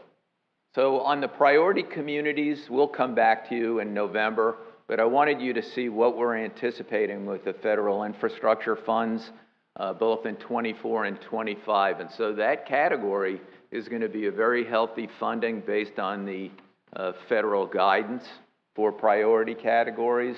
And so we will come back to you in November, with the plan. And then if we're all ready and you're in agreement, we will issue that RFP in January. So next slide.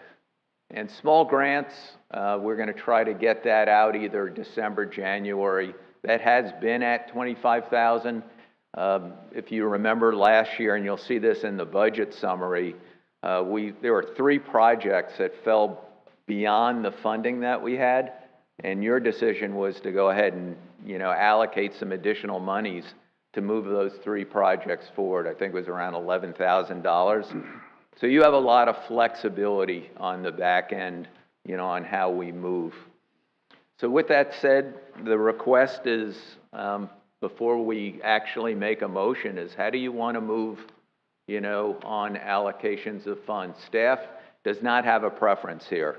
So our feeling is if you leave it as is, if we get 0 proposals in water quality, you're going to have to make a decision how you want to move that money forward. If you want to make a statement, which I think is reasonable, to move some money to science and innovation and boost that category by 100,000, that is your prerogative today. Any suggestions from the council? I just think that we have a very learned staff. They have been very frugal in how you manage money. You've been very consistent at doing it appropriately. And I think that there's a lot of faith that this council has in you and your staff to make that decision, should it come, as to what to move when.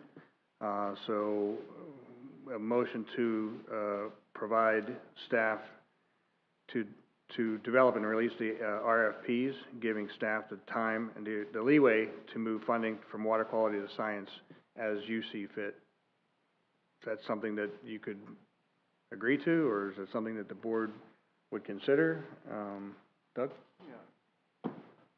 Dwayne, sometimes special projects come forward where we might go above the maximum. Is there flexibility to adjust for special projects? Depends on how far above the maximum we're talking. So we have been very, very judicious about making sure that we have solid, stable reserves every year for emergency. And so the answer is yes. And we did that last year with small grants. But it isn't a lot of money, and a lot of it is encumbered, and we watch cash flows very carefully, especially as it relates to how funding moves from the federal side. So the answer is yes, but, it's not a deep, deep pool of cash. I understand that. If St. Lucie County comes up with something very special that is over that tipping point, I'd like the flexibility to say yes to that without too much problem. Because I had a thought about that, and I'm glad you brought it up. So if we wind up coming out of this cycle, which is very different than any cycle we've ever seen, because that $100 million hasn't been allocated yet. Everything we've seen in the last 3 years, which have been historic levels of funding for the lagoon, have been through legislative budget requests. They're project specific. If in fact, we have reserve dollars, staff is going to come back to you in February, with the list of projects. And remember, if a project is not ranked above 70%, we will not fund it. We've had that category, set. If it's, a C or below, we're just not going to fund it, even if the funds are available. However, in the case that you have, we have been kind of anticipating options this week as we've looked at our revenues.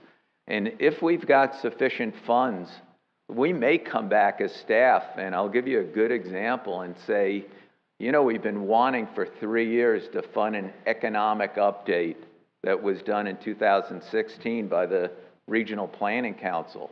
I thought I had assembled a team this year to make that happen, and the funding just simply was about $150,000 short to get there.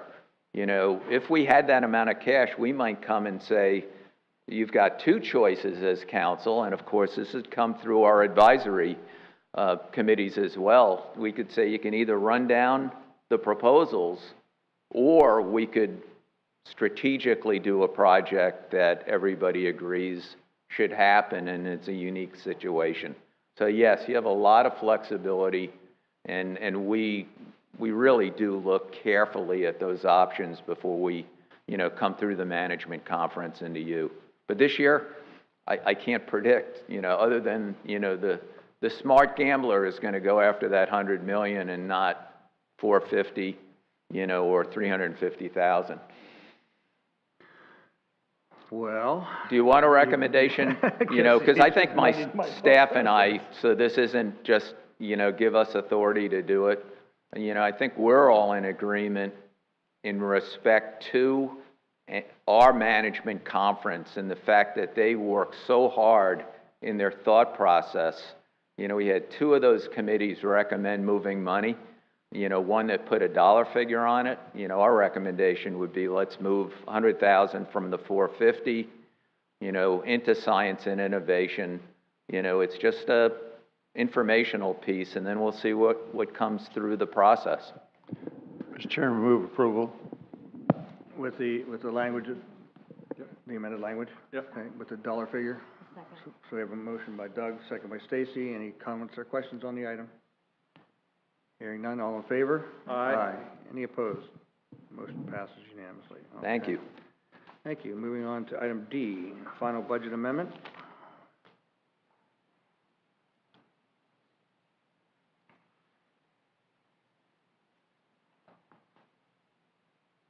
All right, so this budget amendment is for our current fiscal year, and this brings the audited fund balance into the budget.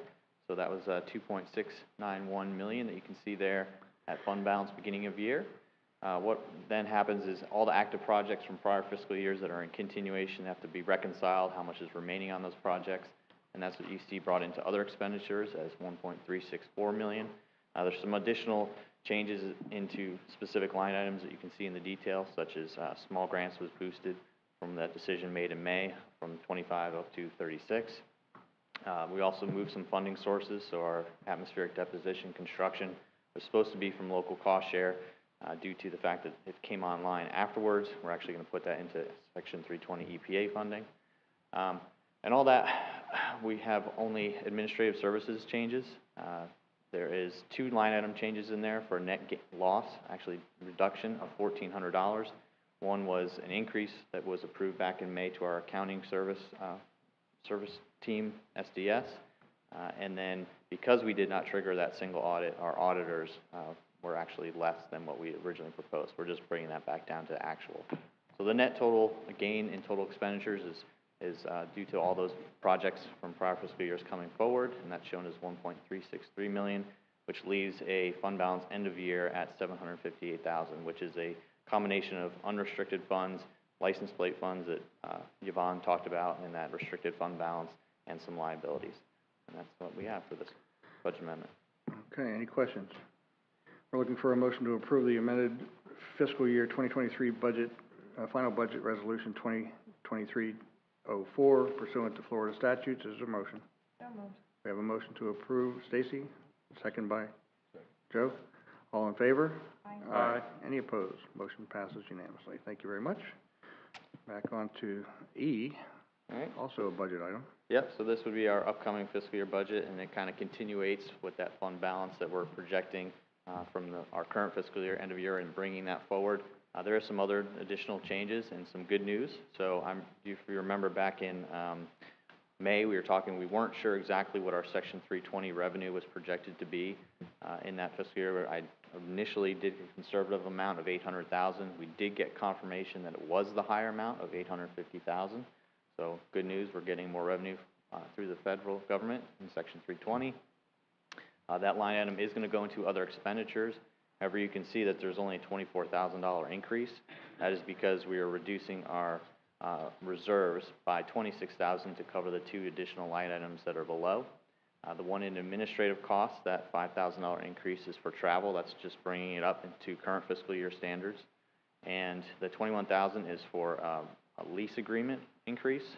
There's some potential opportunities for the office building next door to have additional office space there. So we're looking at a potential lease agreement with the city of Sebastian for that remaining upstairs portion of that building. So we're estimating right now at about $21,000 increase for the year, but once we know exactly, I'll make some adjustments as needed.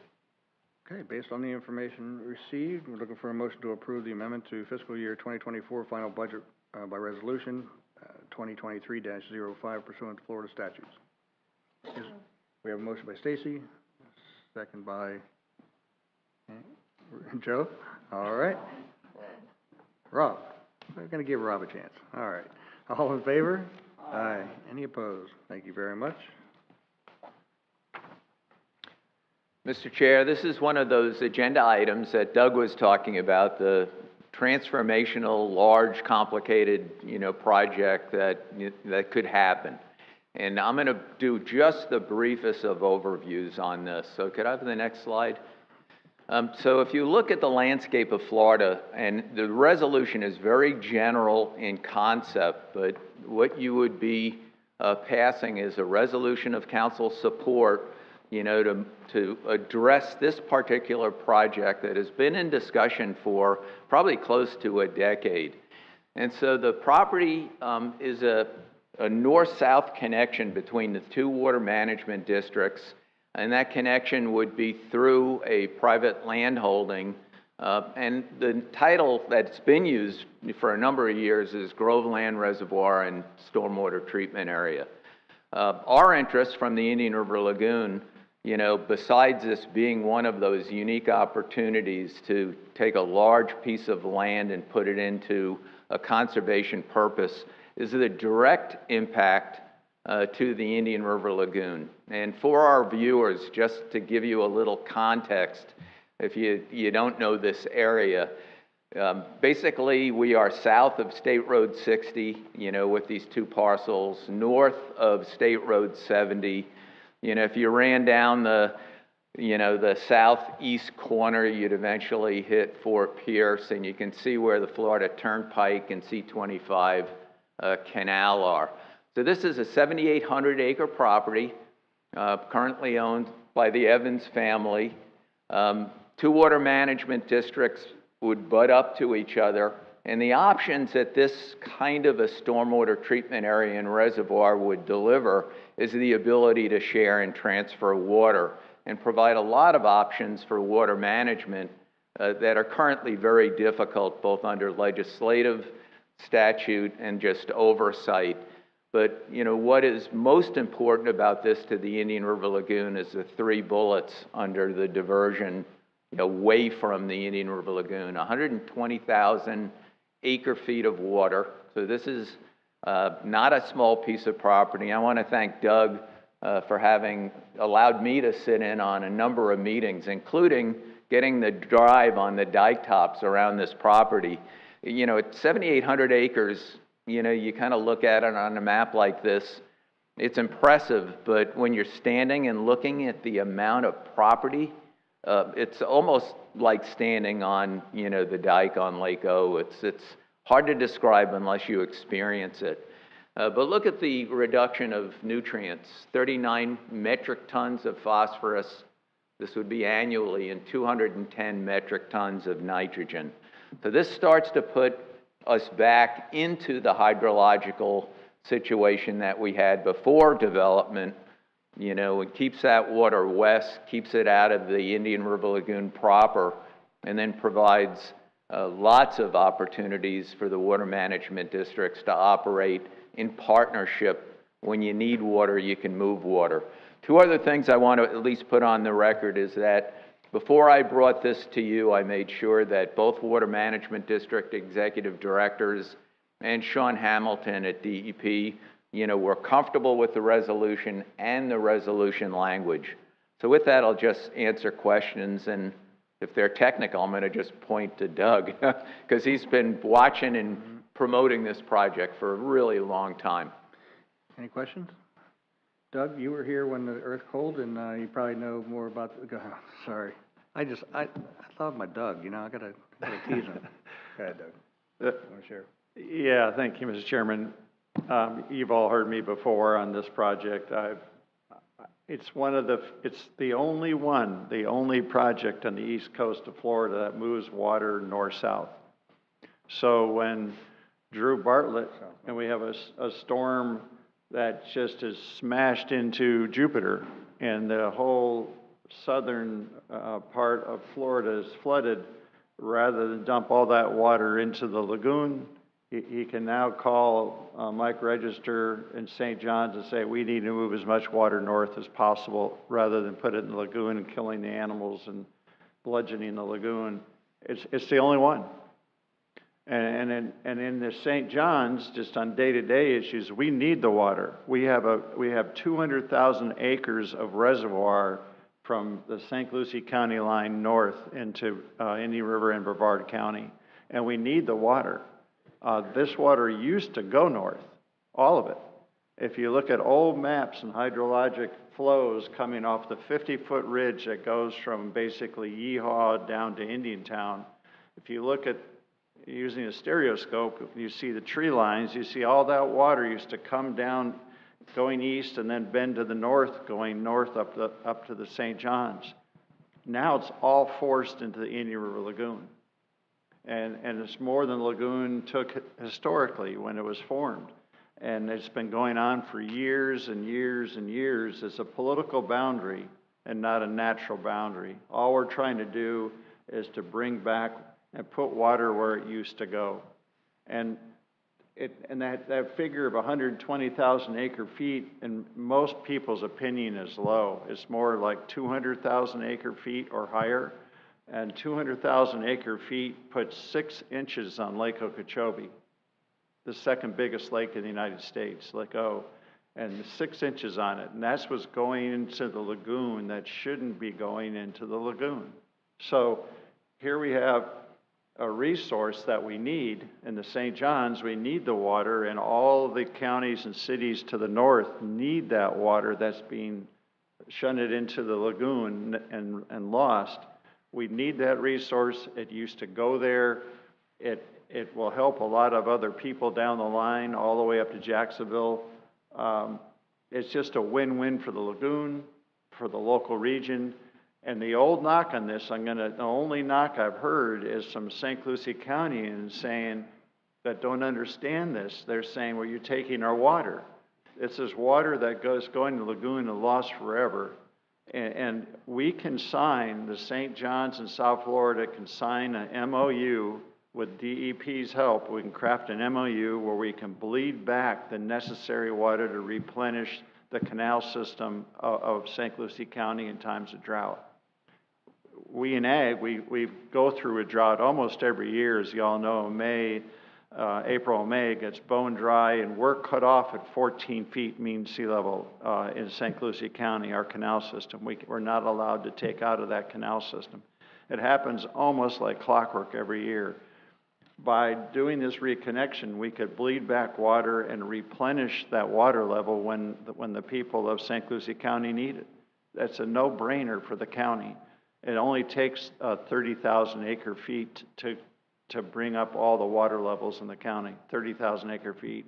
Yet we'd be shipping 150 to 200,000 acre feet every year north where it's needed and wanted and can be utilized to the benefit of the citizens of Florida to the north. So there's no downside. It's all upside. And the landowners here, to their credit, there's all sorts of options to them, but the landowners live on the lagoon. They're boaters. They're wonderful people. They live near me on the barrier island on the lagoon, and they're willing to do this with their land versus develop it into rooftops. So why we have the option? This is probably the biggest single project that I know of, from Jacksonville down to northern Palm Beach County, the Jupiter Inlet. This is the biggest single project to remove that much water out of the lagoon that I know of. No other project does that and takes that resource and puts it where we want it and need it. So I just think it's a no-brainer. I'm elated that landowners are willing to do this. Before other land tracts are gone, we have other needs later that are smaller than this, but this is the biggest one I know of. So I would appreciate your support on this resolution. That sounded like a really good motion or resolution. If there's no other discussion, I would so move, Mr. Chairman. We have a motion. Is there a second? I'll second. Second by Stacey Hetherington. Any comments or questions on the item?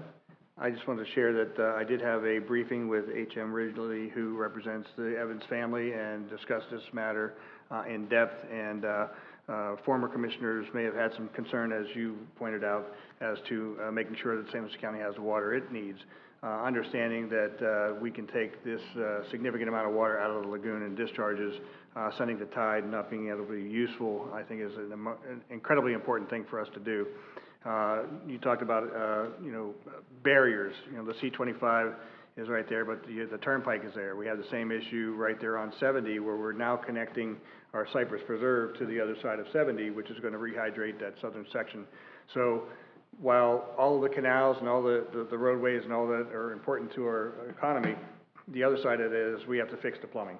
So these, I'm going to say the small project, considering the size of the state of Florida, it is, but the waters used to go north, and the IE's Indians actually used to go to Pensacola from from the south. So I think it's important to support this, and I'm going to be fully supportive of it today. And we'll be seeing this in St. Lucie County pretty soon for the board to consider, and I'll have my same position there. Yeah, the Treasure Coast Regional Planning Council is going to be taking this up at their September meeting as well. So I just think it's an absolute no-brainer for the lagoon. That's primarily the whole reason to do this, is to help the animals in the lagoon. Okay. Any other comments? Mr. Chairman, if I would, I have a question before we vote. Doug, Doc, or Libby, one of y'all, since y'all know about this, is this not the Scott Water Farm? Is it right next to it? Is it, or is it part of it? It's not. It's separate from that. It's another tract, and it's. This is another tract. Yeah. Yes, right sir. next to it? Yeah. Scott Water Farm's been done. Right, I know that. I just didn't know. I mean, it looks like it's awful close. I just didn't. Yeah, it's in the same neighborhood. Okay, all right. It's in the same area code, but this is impressive. It's a piece of property. It's already diked all the way around, and when you ride the levees and you see it levee to levee, how massive it is, it's just intriguing for me to think that that could be 6 feet of water in there, and that water can be utilized for future water supply. We're out of the easy water, as all the counties know. Indian River, St. Lucie, Martin, we're all out of the easy water. And we're growing by just, 350,000 people a year. They're all wanting the East Coast and the West Coast. And we got to provide that water. And here we have a source of water right here that we could utilize for future water supply as well. Well, no, I totally support it. I just was I'm getting my geographical brain here and what I want to do. I mean, this obviously is in Indian River and Okeechobee.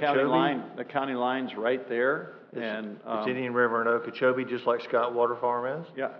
This is all in St. Lucie County, and it's right there where the turnpike goes east-west, and it's right on the county line. That's the beauty of this. And you have the St. John's project so you can see the part of the St. John's right there of ownership of the St. John's Water Management District. You're connecting to 200,000 acres of already marshes and reservoirs that are there, and water farms that are. We're putting together a Fellsmere water farm of 1,600 acres. As you and I have had a lot of conversations on this and other aspects. Obviously I support it. I just I'd like to see more information on it, and maybe how the counties themselves, if this could be a benefit to work with the water districts to tie in, to do something additional, such as the conversations we've had over the past year or so. Oh, sure. If it's something that we can do. So I would just like to see some more information on it. I support it. I'm going to vote for it today, obviously, but I'd like to see further updates, further information, something of that nature. And maybe we can have HM come back at some point in time. Actually, I've got this full report, which I'm happy to send to you, but I do think that probably be a great idea. I had asked him to be here today, but he had a conflict, and we could have him come in for the November meeting and do a more detailed brief. Okay. Yeah. Perfect. Okay, any other questions? Jeff? Just a quick question. Is this part of the wildlife corridor? No. The wildlife corridor is further west. There's various corridors. There's one right along the coastal ridge, but the main wildlife corridor is basically the 50-foot ridge, which is to the west of this property. Okay.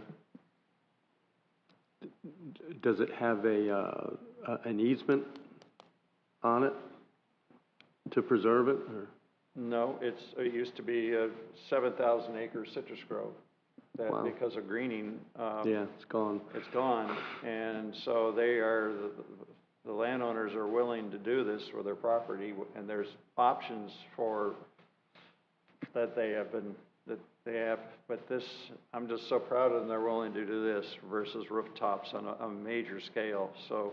And In a big way. believe me, that people, because of where it is, its location, it's got a lot of value for other things, and it is wonderful they're willing to go in this direction with the property. With that much water over that many acres, I think it's gonna be a wildlife corridor either way. Oh, no question. It's gonna rehab the soils that have been farmed there. Before it was citrus, it was other agriculture. When you can do a water farm or something like this, you're taking the soils and rehabbing them that have been just, you rode hard and put up wet. They've been utilized so Now much, they're gonna there's get no wetter. nutrients to them. Any other comments? All right. All in favor? Aye. Any opposed? Motion passes. Okay, there we go. So moving on to staff reports. Who wants to go first? All right. So I published an eco magazine kind of talking about the decline of seagrasses within the lagoon, and then also to kind of developing a community of practice with our seagrass nurseries. It is available. We have it. Yeah, so this is an international magazine, so I've already gotten some emails and inquiries about what we're doing. It's really cool. My team sent me to San Diego to go to the Esri conference. So happy I got to go to this. They haven't had it in 3 years. There was about 21,000 people that attended this conference. But it's all about GIS, all about cartography, all about data analytics and utilizing it for environmental resources, everything you can think of, they were utilizing GIS. Oops, excuse me, I clicked the button. So there were about 9,000 first-timers, there were 430 different maps, about 192 demonstration theaters.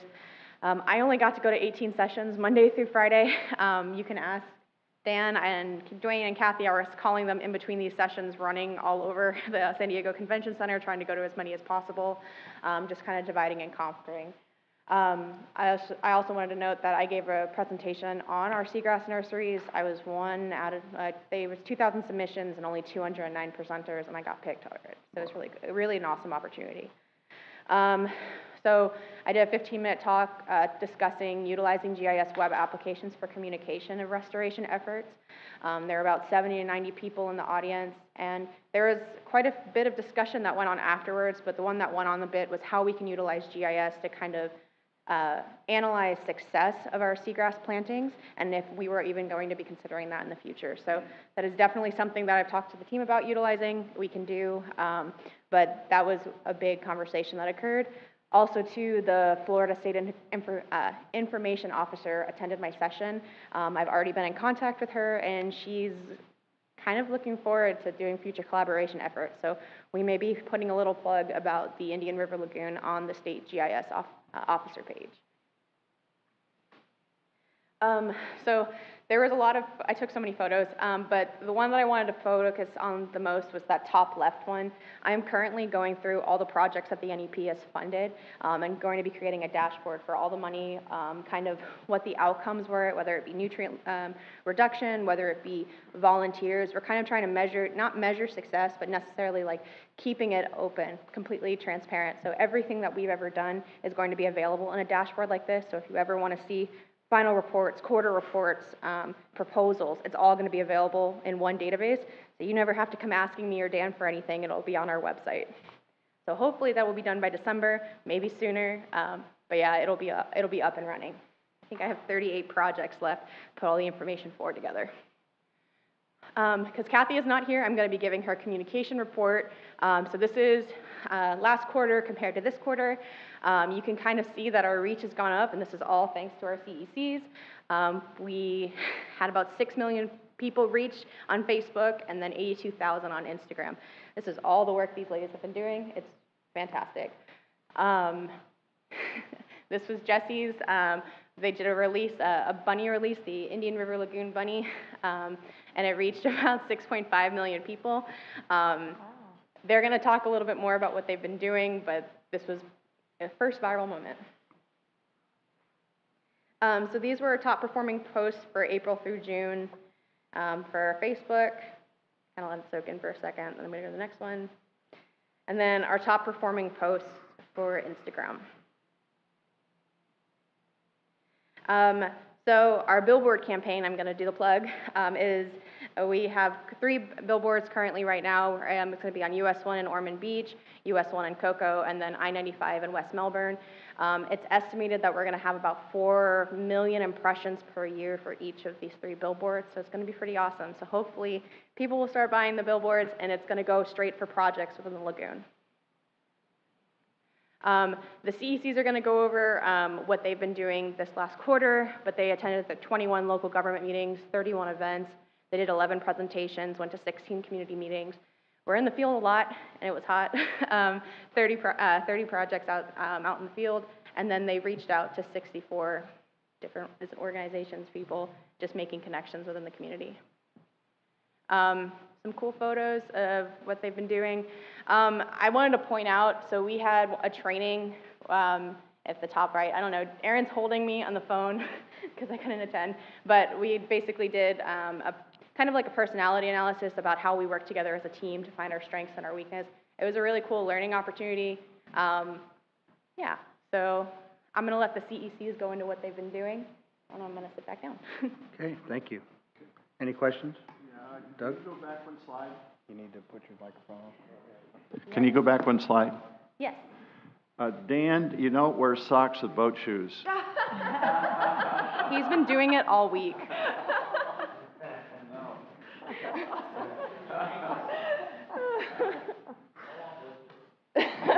Dwayne, watch your staff a little closer if you don't mind. Oh, I can't help myself because I think the last meeting you commented on what he was wearing in Washington, D.C., so I think you're going to be his new dress coordinator. Awesome. Okay. Well, good afternoon. So Losing control here. here are some updates on stuff that I've been working on in the last quarter. I participated in the SHORE event, which is sharing our research with everyone on the Indian River Lagoon. One Lagoon is part of that steering committee. We bring environmental professionals together with undergraduates and high school students for a day of presentations to the community about the lagoon with a notable keynote speaker. So it was a very fun event. I presented to a couple of different places this quarter. One to note is I appeared on WFTV 9 for One Lagoon talking about horseshoe crabs in Mosquito Lagoon. So that was a fun little spot. I also participated in the Taylor Trash podcast, which is a local fly fishing podcast that has thousands of listeners that span across the country, even though it is focused on Mosquito Lagoon. So we talked about some different restoration methods happening in Mosquito Lagoon and the One Lagoon program. So my background is in habitat restoration, so fieldwork for me is the best part of this job. I was able to participate with living shorelines and oyster restoration in Mosquito Lagoon with the University of Central Florida and Marine Discovery Center, and I also helped to deploy seagrasses in Brevard County with Brevard Zoo, and I'm going to continue monitoring that project with them. I've also been working on expanding some of our partnerships. So as you guys know, the management boundary is now up into the Tomoka Basin.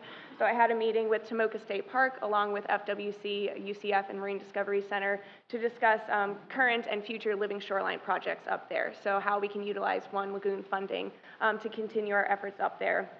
And I'm also working on getting together different organizations, nonprofit organizations with local companies. So we had a meeting with Marine Discovery Center and Quantum Improvement Consulting to talk about STEM in Volusia County and how we can incorporate more STEM technology in the classrooms. And lastly, I am now also sitting on the NERT, which is the Northeast Estuarine Research Team and Eastern Steering Committees when Dwayne is unable to attend those meetings. So we're going to have a stronger One Lagoon presence at those regional meetings. Any questions? No, thanks. Okay, thanks. Lots of work being done here. And it's fun. Even better. Hello, Heather Stapleton from the Central Lagoon area. So it has been crazy busy, especially last quarter includes Earth Day. So there are lots of requests from community organizations and citizens groups, you know, who would like some extra Earth Day support. And we had a lot of fun at Earth Day here in Sebastian. That was a big thing that's happening. But I gave lots of presentations. This is just a highlight with some of the bigger groups, and in that presentations can be hybrid now, in person and watched virtually. We're able to reach enormous numbers, and you're going to see that especially in the next quarter. Lots of community events. Was out in the field 14 different full days in one quarter, both with Florida Oceanographic and with Brevard Zoo's Restore Our Shores program. So lots of great things happening for sure in the central region. And I think all of us would say if organizations are contacting you and need of speakers, please point them in our direction, because we would love to be able to help with that. It's been great to do ribbon cuttings and of all the properties that are opening up, so please keep us in mind for those kinds of things as well. All right, any questions? Doug? I used to go to Harbor Branch a lot more than I do now, but I've gone there for presentations, and they'd have short 20-minute videos of their deep sea adventures or what they've done to discover a shipwreck. Have we ever considered finding volunteers locally that could put that together to show a video they could show at the harbor branches and other venues that could show a 30, 20-minute presentation about how important the lagoon is? Do we have that capability? That's a good question. We do have that capability. We haven't triggered it yet. So our contractor, the Ideas Group, each year we kind of step up our game, and you can see how much this year has changed the way we communicate. So what you're going to see, and you'll hear a little bit about this, is podcasts. We've got at least 5 podcasts ready to go, and they just started to be released. Dan is the chair of one with 2 fishermen. I'm actually going to give one with the legendary Charlie Sembler here in town. But short videos are definitely something we're looking at. You'll see those coming online this next year. Also vlogs. So we'll start doing these short 30-second snippets on video on Facebook. And thanks to the CECs, we have that capacity. If it was me alone, you wouldn't see any of this. So I really want to thank them for all the hard work. And you see how much territory they're covering. Yeah, so we'll keep you posted on that. And if you see opportunities or know individuals that, want to do a podcast or somebody we should capture, let us know. You've got so many big visuals that would make it so easily, the Kennedy Space Center's here, the cruise line industry is a part of it, the lagoon. I mean, you have so many people that would contribute some of the video. You could splice it together for almost nothing, all the pieces. And you've got a heck of a visual to the importance of this lagoon to the economy of the state. I just thought I've been asked that at Harbor Ranch a couple of times, why doesn't the lagoon do this? And I knew we were budget restricted, but I think it's time to... The 3 CECs have been working with their Ocean Discovery Center as well. Mm-hmm. So with Dr. Gabby Barbarite over there, we've been working with her and for, strengthening that relationship too. Yeah, good. One last thing on that. Every year we have a conversation with the Ideas team. They really want to do a full-length documentary. I've been around those in my past years, and so my comment to them is, if you want to raise the money to make that happen, because at full length, you're looking at probably close to $2 million in today's dollars. So that's an open opportunity. If somebody philanthropically wants to come in and underwrite a full length, they're excited to do that. But with all the other things we're doing right now, it's something that opportunistically we take advantage of, but it's not a priority for us right at the moment. But it's something that's kind of in the back of all of our minds, because that has not been done well for the Indian River Lagoon. Okay. And back to the podcast, it's not related to this quarter's report, but the podcasts are doing really well, and some of your staff has participated in the podcast. We just did one on recreational opportunities on conservation lands in 3 of the 5 counties, and it just got released, and it's doing really well. And your staff's really made that happen, so thank you for that. All right, thank you.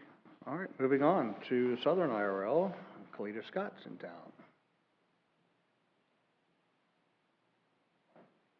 Good afternoon. It is really? Sorry. So greetings from the Southern Lagoon. I'm going to talk a little bit about some sponsorship support and success that we've had. I had the opportunity to attend Youth-Driven Cinema at the Lyric Theater, and I was so excited. Such a beautiful event. Lots of family supporting the youth with their environmental movies that they made, documentaries, and I think it's a great opportunity to expand that into St. Lucie County, so that is in the works right now. Just as Heather said, Earth Day is a big deal for this quarter, and I was grateful to be the volunteer coordinator for St. Lucie County and support staff in that way. Personally, right now, I'm excited because I am officially a Martin County Water Ambassador, yay, and I also completed the Florida Master Naturalist Coastal Restoration course. So part of my learning and building myself up for this role, it's really exciting to get all of the formal education. Working with Florida Oceanographic, doing seagrass matting and monitoring has been very exciting. St. Lucie County Preserve PALS Camp was also exciting. I had a youth hurt herself, so we kind of had to jet and go take care of that. It was really, I was glad that I was there because I was able to allow St. Lucie County staff to continue with the program and be supportive that way. A lot of learning, additionally, with monitoring training for phytoplankton with NOAA and supporting our partners project, Harbor Branch, with their monitoring project for the 3rd year. Visiting St. Lucie Village Board of Aldermen gave a great opportunity to connect with some citizens there that have habitat restoration opportunities. So we're going to connect our partners with some citizens that want to do some great work for the lagoon. And then, of course, attending our partners' events. I was at the film festival, the FAU Coastal Lecture Series and Film Festival at Harbor Branch, and also attended the Public Resiliency Forum for the South Florida Water Management District. A few presentations that I gave to the Treasure Coast Manatee Foundation, St. Lucie Conservation Alliance, and the Rotary Club of Fort Pierce. I am definitely interested in giving more presentations, so please send them my way. Thank you. Any questions? Doug? Just a comment on her photograph there, the top photograph of the pile of debris. Yes. It's a subject for another day, but single-use plastics, I think it'd be really cool if we ban the use of single-use plastics or somehow restrict single-use plastics. Yes. And Dwayne, I've talked to Dwayne about this, so I know he's thinking about it. And I like to follow Hawaii and Australia and ban sunscreens because of its impact on the coral reefs and on the sea life. They've banned it. And so that's another, again, subject for another day. Dwayne knows a lot about both subjects, but I think we need to look at especially single-use plastics. I fish a lot, I dive a lot, I surf, and I see it on our beaches, I see it in the Gulf Stream, I see it in the lagoon. That's something we ought to think about somewhere down the line. Thank you. Thanks, Doug. That's at our Moores Creek, right that's west Moores of, Creek? yeah, right on the Boone on 7th Street. We cleaned up at the quarterly cleanup Right, for so Fort Pierce Beautiful. for the council, this is Morris Creek. It's basically the entryway into the city of Fort Pierce. If you're familiar with the H.D. King plant that has been taken down, this is a tributary that comes right by there and upstream. As Kalita has stated, it's in the CRA. Yes. And so what they did with this, basically Discharge Creek, turned it into a small element for our community, and it's actually got plantings, and it's got shoreline protection, it's got some nice bridges over top of it, and it's renovating or rejuvenating a neighborhood on top of that. And so some of the local community actually have bought in and basically have taken this as their project, and they come out about every quarter-ish. Every quarter. Yeah. More than that, actually, Yeah. the individual Pastor Barron groups. used to be the one who let it up, and now it's under the Marine MIA, no, it's Marine Cleanup Initiative. Yes. Sorry. So, and that's also where Jim Oppenborn is working with FDEP on doing eelgrass and some of the opportunities of trying to see what can grow in that particular tributary. But thank you for that. Thank you. Thank you. All right. Those are the reports. So we'll move on now to the IRL project update. All right, so I'll give you an idea of where our projects are. We had 50 projects or activities still in progress at the end of this last quarter, and we had 3 small grants complete. And so this highlight will be focused completely on small grants, and that's less than $5,000. The first one is from Ocean Research Conservation Association, ORCA, and it's we've funded this a few years in a row now, and each year they look at a different type of contaminant in fish and try to see what those levels are. And so this year's was focused on glyphosate. And so they analyzed 100 fish, and every single one of them had some level of glyphosate in their fish tissue. Now the good news was they're all below EPA's drinking water standards, and the graph that's on the right there, you can see has kind of all the different species, and so Sailor's Choice had the highest levels.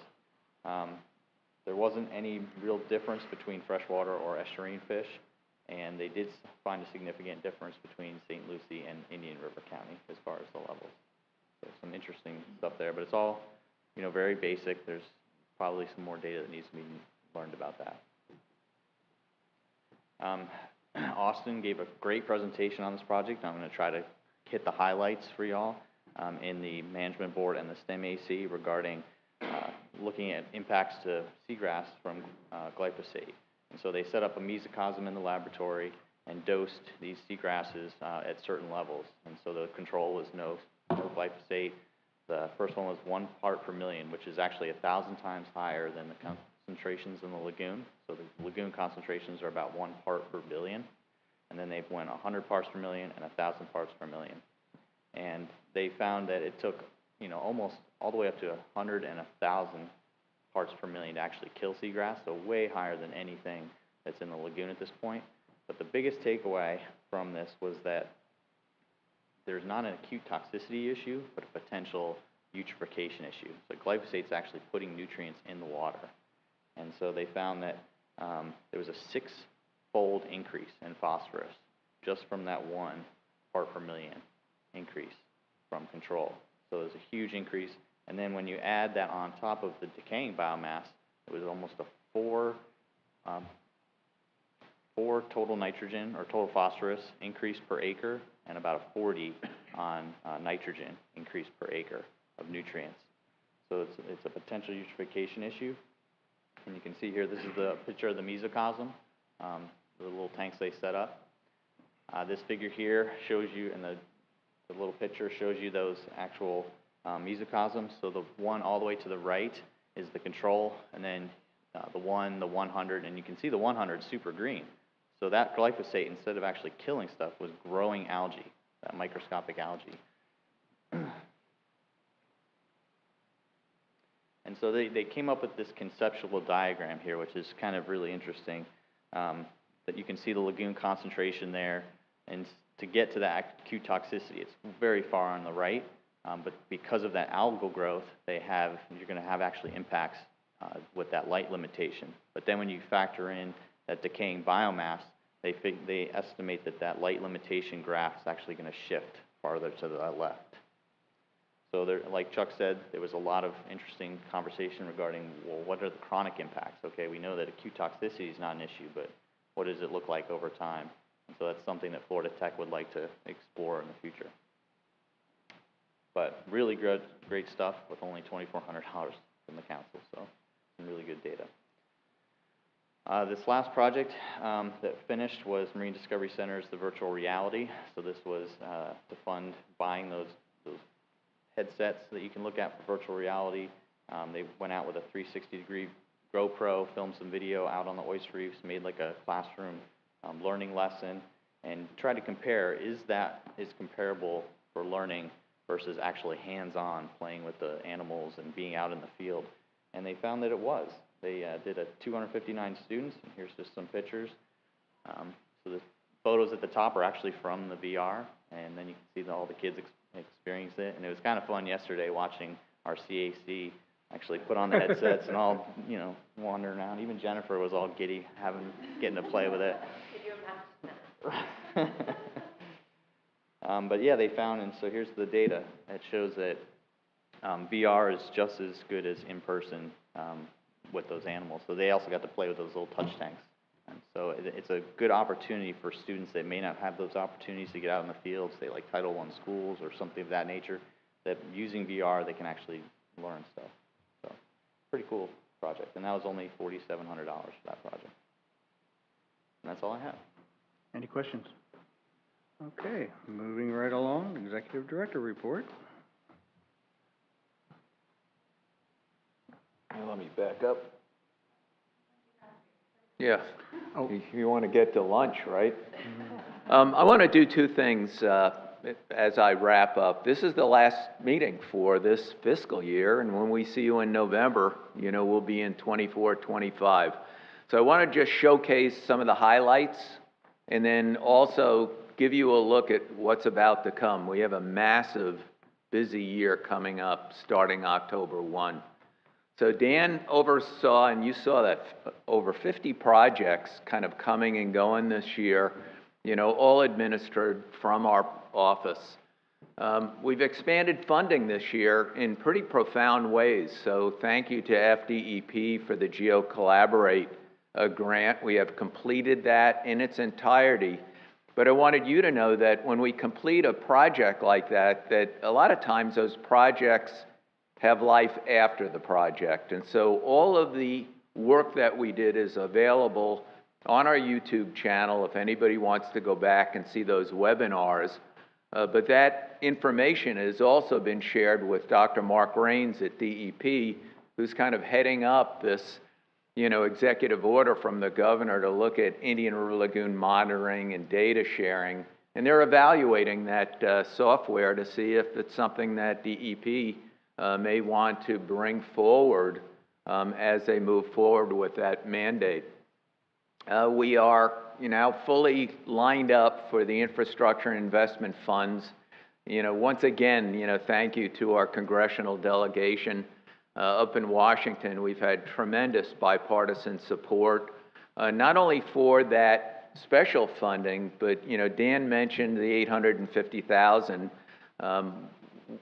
The budget that was just recently passed by the House, which has a lot of pullbacks, on dollars back to fiscal year 2022. We are actually right now in the House budget with an incremental bump up, which shows the amount of work we do in DC to make sure we have good bipartisan support. We'll see if we can get a budget, but the fact is that's all good news. Especially license plate you heard about. I just want to thank Dan and Kathy and also Clear Channel. They really work with us to try to take the dollars that we had to stretch to as many of those billboards.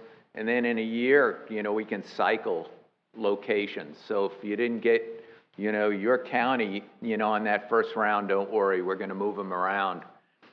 Two major items on strategic plans, the monitoring plan also is now being utilized as a base of information as DEP addresses the executive order.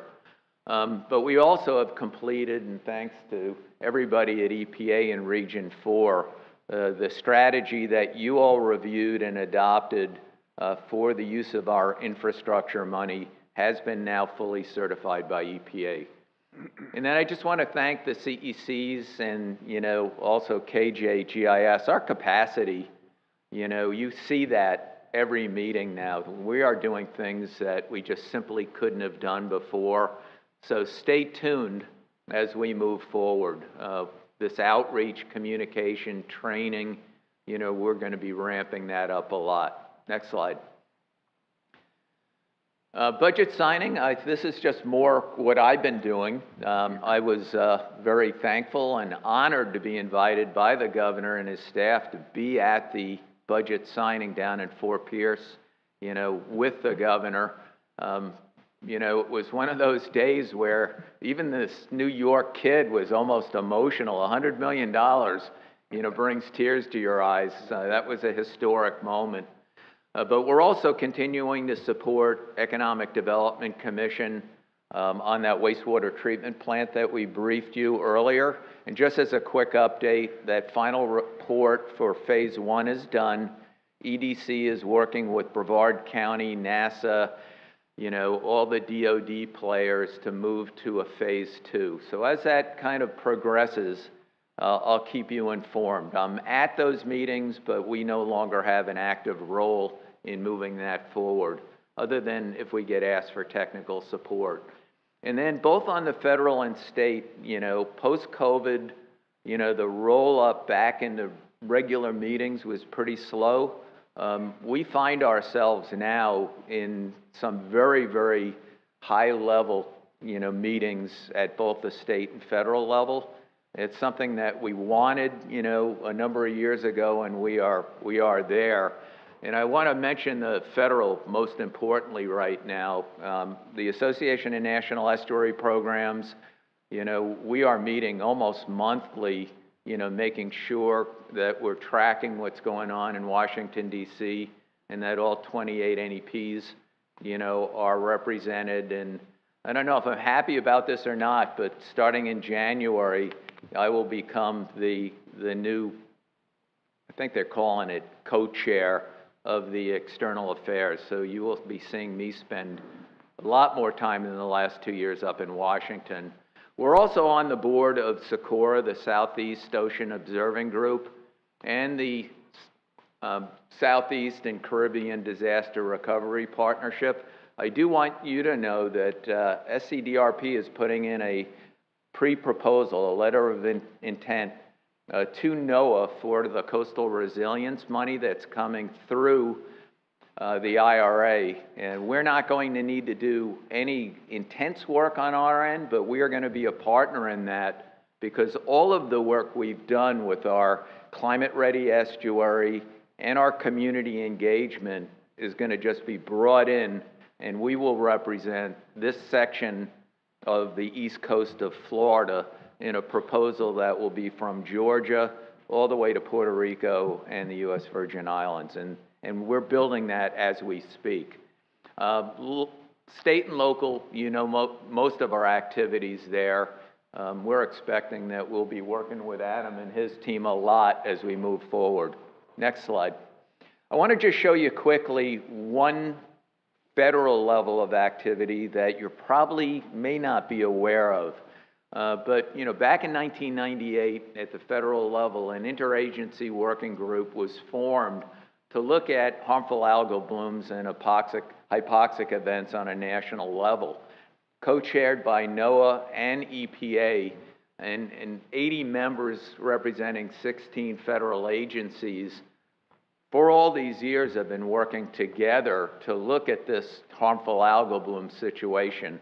And of course, in Florida, the biggest news is the red tide situation. But I did put a picture, you saw from Chuck's presentation, the pyrodinium bloom with the bioluminescence. Well, that's the critter right there that's causing our bioluminescence right now, a dinoflagellate. Next slide. However, back in 2022, the act that created that interagency working group was amended. And it was amended with a specific authorization and kind of declaration that those agencies needed to conduct an integrated assessment of HABs and hypoxia in South Florida and develop a plan to reduce and mitigate and control HABs and hypoxia in South Florida. Next slide. And South Florida was redefined in that amendment language to include the entire boundary of the Indian River Lagoon National Estuary Program and the entire boundary of the western northern estuaries up to Tampa Bay. I just want to do a personal thank you to Congressman Brian Mast. He drove this amendment language in 2022. This process is now in place. So 3 listening sessions have been done. One was right here at Harbor Branch Oceanographic.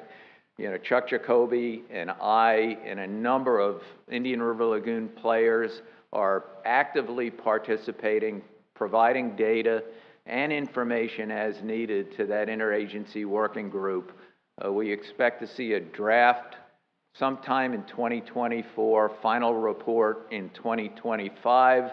My personal hope is that that project then begins to drive some additional funding to Florida for harmful algal bloom research and work. So stay tuned. We'll try to get a report to you, maybe bring in a visiting speaker once it gets a little further down the line. And then lastly, what's coming up starting in October 1, we bring 17 new projects to the table.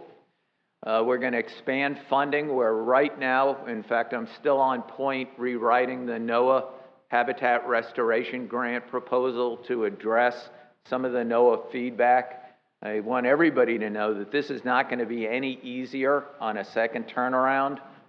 This is a really competitive national program, but we are preparing to put that proposal back in with some amendments. Habitat restoration plan is in play. I'm hoping to get that on the street in the next 60 days for review. We continue to provide lots of technical assistance, and I really am enjoying the fact that our phones are ringing now at a level we hadn't seen, partly because of the DEP funding, but partly that we're being viewed as an organization that can be trusted for accurate scientific and technical support. And we encourage that. So those of you in the counties, if we can help your staff, and we interact at a pretty high level with all 5 counties, but we are here to help.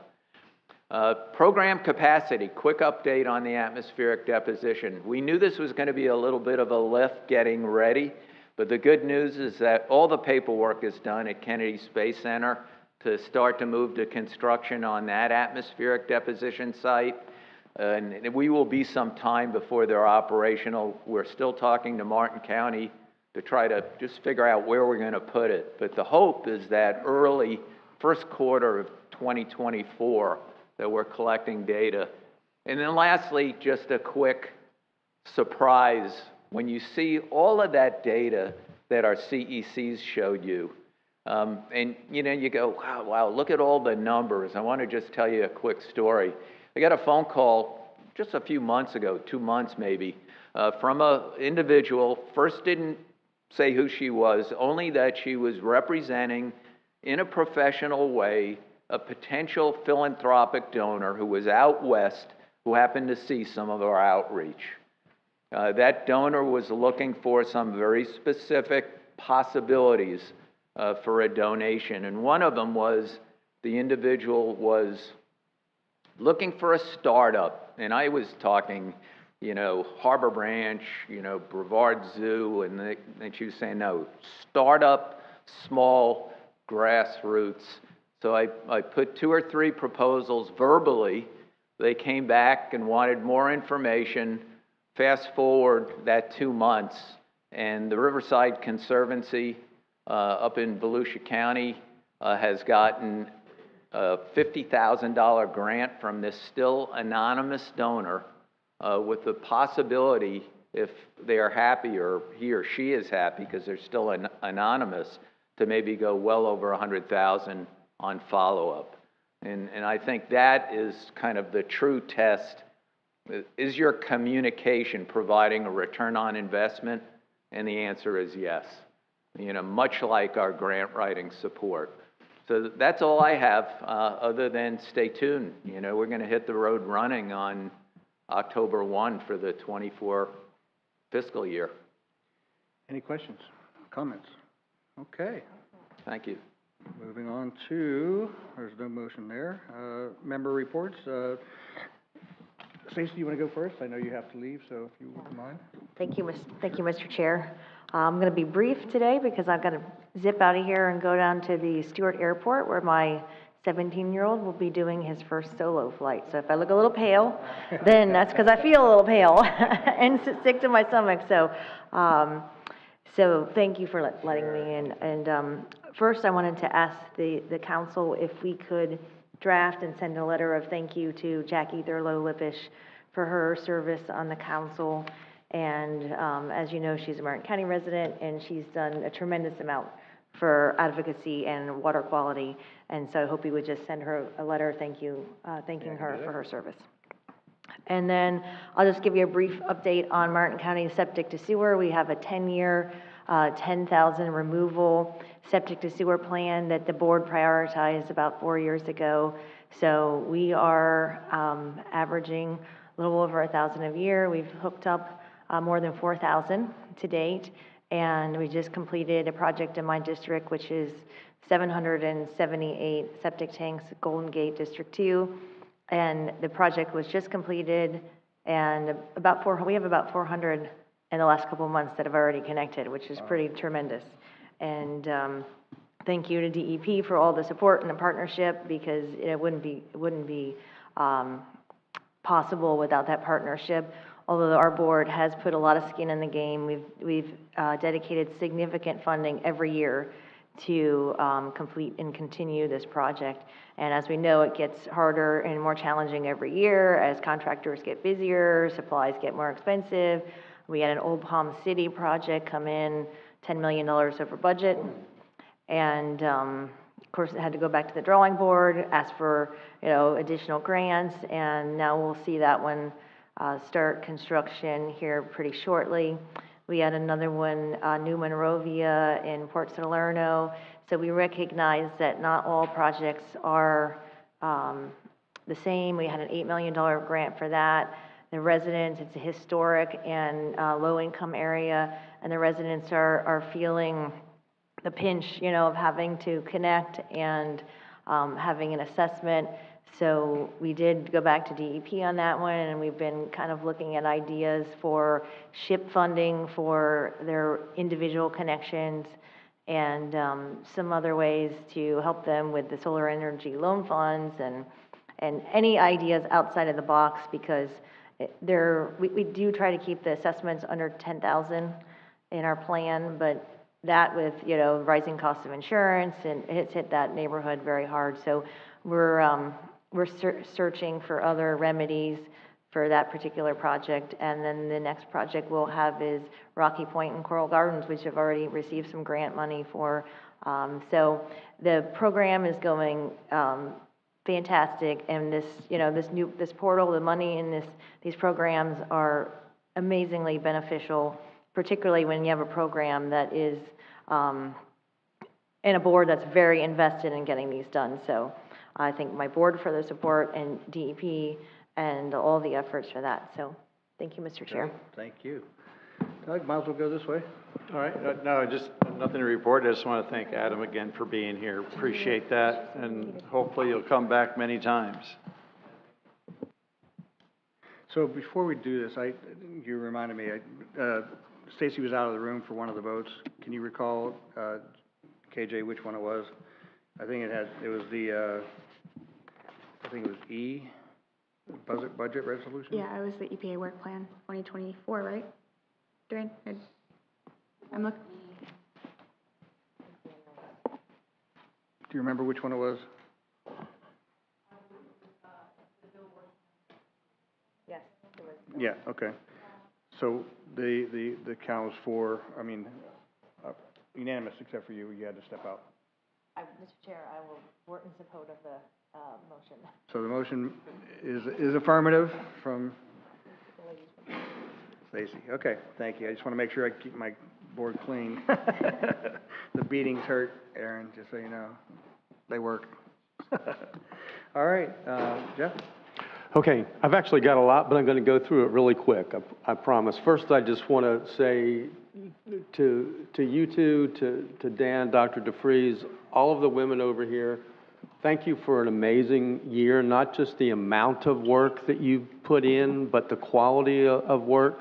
The more that you can get information out to the public about causes and cures for our lagoon, the better off we will be. And I'm impressed with the work that you are doing, and I just wanted to thank you. Since it's the end of the year, look forward to next year.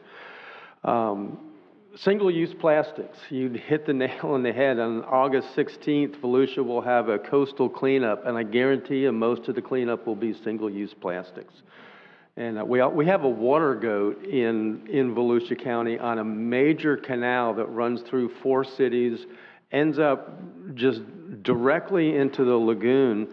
It was donated actually by my appointment to the Citizens Advisory Committee, Suzanne Schreiber. She got the water goat for free, and she actually maintains it and she measures the poundage of single-use plastics, which is the main thing that it captures, that would have gone right into the lagoon before. She also did tell me about the virtual, and said she hoped that we got a chance to use it up here, but I see you didn't bring it. Yeah. She was very impressed as an educational tool. Just to brag a little bit more about Volusia County, I'm really happy to have Tom Carey on the management board here. He's from our environmental division. You mentioned Mayor Depew, Diesel Depew of Edgewater. Yes, Edgewater runs on diesel. He happens to be the youngest mayor in Florida, maybe the Southeast. He was elected at 18, but he's a very forward-thinking young man. When he became mayor, he realized that the city of Edgewater was dumping from 30,000 to 50,000 gallons a day of partially treated effluent, reclaimed water, gray water, whatever you want to call it, directly into the lagoon. And he and his city manager have come up with a project to treat that through kind of a living lagoon system. And he came to me asking, for help. I introduced him to Dr. DeFries, and now he's getting the help that he needs for that. But that'll be a tremendous benefit to the lagoon. Indian Harbor Estates sanitary sewer retrofit. Upon completion, this project will provide sanitary sewer service to over 260 single-family residential homes located along canals connecting to the lagoon. Jackson Hole RV and Fish Camp are now connected. Was a package plant, now they are connected to wastewater treatment plant, and we are moving forward with an advanced wastewater treatment plant at the Southeast Regional Facility in Oak Hill, which includes the lagoon runs right through it. Again, just quickly, I'll mention that what I said before. This in septic, in the tank treatment system by Reovation, again, it would be a game changer. If you just think about, we all have programs where we're going from septic to sewer. It's still very expensive. I just met with homeowners. The state of Florida has very generously in Volusia County in one of our BMAP areas providing $10,000 for these upgrades, but they cost $30,000 to the advanced wastewater treatment system. This system by Reovation is half of that. So the $10,000 would almost cover the cost of it. So I really want to see the test done.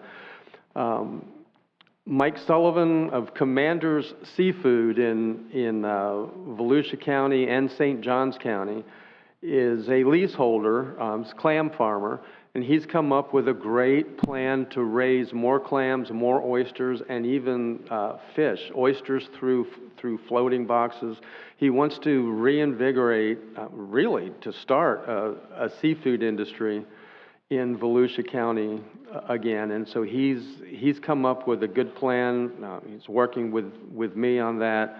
I've introduced him to Dr. DeFries, who already knows him well. He grows seagrasses, he grows mangroves, has a tremendous restaurant, Commander Seafood, if you're ever in St. Augustine. Lastly, I'll just mention, and this is why I asked about a conservation corridor, just wondering if that was playing into it. Volusia is looking at ways to increase, not so much the wildlife corridor, because that goes back to the legislature, but we have our own and have for 20 years a conservation corridor in Volusia County. And we're looking at ways to increase that through ground truthing, both small lots and large parcels, because within a lot of those lands are the wetlands and the water bodies that are contributing water to the lagoon. So a lot going on, and I'll stop with that. Thank you. Thank you, Joe. Mrs. Pigman. And again, thank you for being here today. Thank you for having me. So you guys probably know a lot about what's going on with the water project, and I just want to take a minute to highlight a really cool project that we're doing at South Florida Water Management District. We are right in the middle of the Python Challenge. The Python Challenge runs from August 4th through 13th. As you guys may have heard, pythons are an invasive species that has caused a lot of destruction to habitat, animals, wildlife, especially fur-bearing mammals down in the Everglades. And so in 2019, the South Florida Water Management District, in partnership with FWC, launched the Python Challenge. And in 2021, 231 pythons were removed from the Everglades. We had 1,000 participants from 32 states, including foreign countries of Canada and Latvia. And we're really excited to see this year's numbers. Since 2000, 18,000 pythons have been removed from the Everglades, and this program accounts for over half of those removals. So that's a good news story, and we certainly get a lot. You talk about news stories that draw interest of everything on our website. We just get thousands of calls about this from journalists and people all over the world. They're very interested in this program. So I thought I'd share with that since that we're in the middle of it. Well, thank you so much. Thank you. Aaron? Thank you. I'll say it again that the department is very proud and excited to implement the governor's and the legislature's historic support and funding for improving water quality in the Indian River Lagoon. And I want to thank Adam Blaylock, Deputy Secretary, for coming down, giving us an overview of that. And I just want to commend him and his staff. We have a historic list of important initiatives, and they're doing a fantastic job meeting that challenge. So thanks, Adam. Great. Thank you. And Rob? Sorry, I called No worries. Virginia Barker was here earlier today from Brevard, but she had to leave to get to another meeting, and she had about 15 items she could have talked about, but I'll just 4 highlights real quick from the Save Our Indian River Lagoon tax dollars and other grants that we received. Over the last quarter, she says leaky sewer lateral repairs, 60 more detected private sewer leaks have been repaired. 19 more homes connected to sewer, 312 home agreements executed. Septic upgrades, 13 more, 334 homeowner agreements executed. And then she mentions that the Brevard Zoo Restore Our Shores reported growth of 19,000 oysters raised in gardens this season, and reported 29% survival in clam gardens. That's the good news from Brevard. Great, thank you so much. Joe, what do you got? Thank you, Mr. Chairman. I can tell you that y'all know that we have opened the Moorhen Marsh, which is taking stormwater and treating it with aquatic plants. That's open and been running. We're kind of holding off on the grand opening till it cools down a little bit. So we will have one, and everybody will be invited to that. Our staff is doing a really good job. We're having a lot of luck moving derelict vessels out of the lagoon. It just takes time due to the property owner's rights, but we are having very good luck, working very closely with Game and Fish and getting a lot of vessels removed. So I'm very happy about that. We are also upping our game and being really a little more aggressive on our septic to sewer connections throughout the county, looking at the most vulnerable areas near water bodies and working with that. And hopefully we will be submitting some money to the DEP to help with some of that. And we're looking forward to that. But the big thing, and it may not sound like a big thing, is that, you know, we have a new county administrator, John Katanich, who's been about 120 days on the job and doing a real good job. And he is upping our game and making a commitment to our natural resources.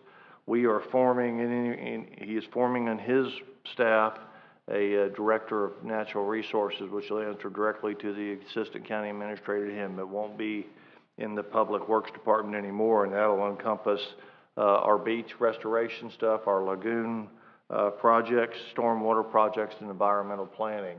And so we're really excited about that, to have a separate department away from the other departments that will work with those departments handling our natural resources in the county. So we're looking forward to that. So that's all I got, sir. You don't have to say that you stole them from me, but thank you. It's just wrong, Joe. It's just wrong. No, he's a good one. You got a good guy there. Mine's very, very brief. I have been in contact with DEP, Tallahassee, and talked to Dwayne about, you know, beginning the process to understand if we can do shoreline protection and water quality along the Indian River Drive, along the lagoon. Some of the challenges we face with the revenues that may be available is most of these properties are private properties. So if it was a county-owned property or a city property, we'd be able to get some funding to be able to move that over to actually do mangrove plantings and possibly oyster bed restoration, so that on the west side of the lagoon, you have that sloughing or that wave action on the west side, which inhibits the ability for mangroves to take hold. So trying to create that wave break, if you will, where mangroves would be planted, is something we've got to figure out how to do that too. So basically, I'm looking, you know, again, trying to figure out how do I get some funding to help private citizens who basically are owners of the property on either side of Indian River Drive. So it's one of those, you know, who comes first, the chicken or the egg, and you have a county road, but you have private property on either side, all of which, you know, when 2004, when Francis and Jane came through, between the county, the state, and FEMA, we spent $44 million rebuilding that road because it fell in due to erosion. We continue to see it today. Here we are 19 years later, and we're still seeing this erosion, and we haven't done or had the ability to do much to change that outcome. So that's, if anybody has any ideas on how to overcome that situation from a grant standpoint. I see Adam's still here. That's one of the challenges I'm facing. Excuse me. And other than that, all the other things that I've mentioned in the past are ongoing.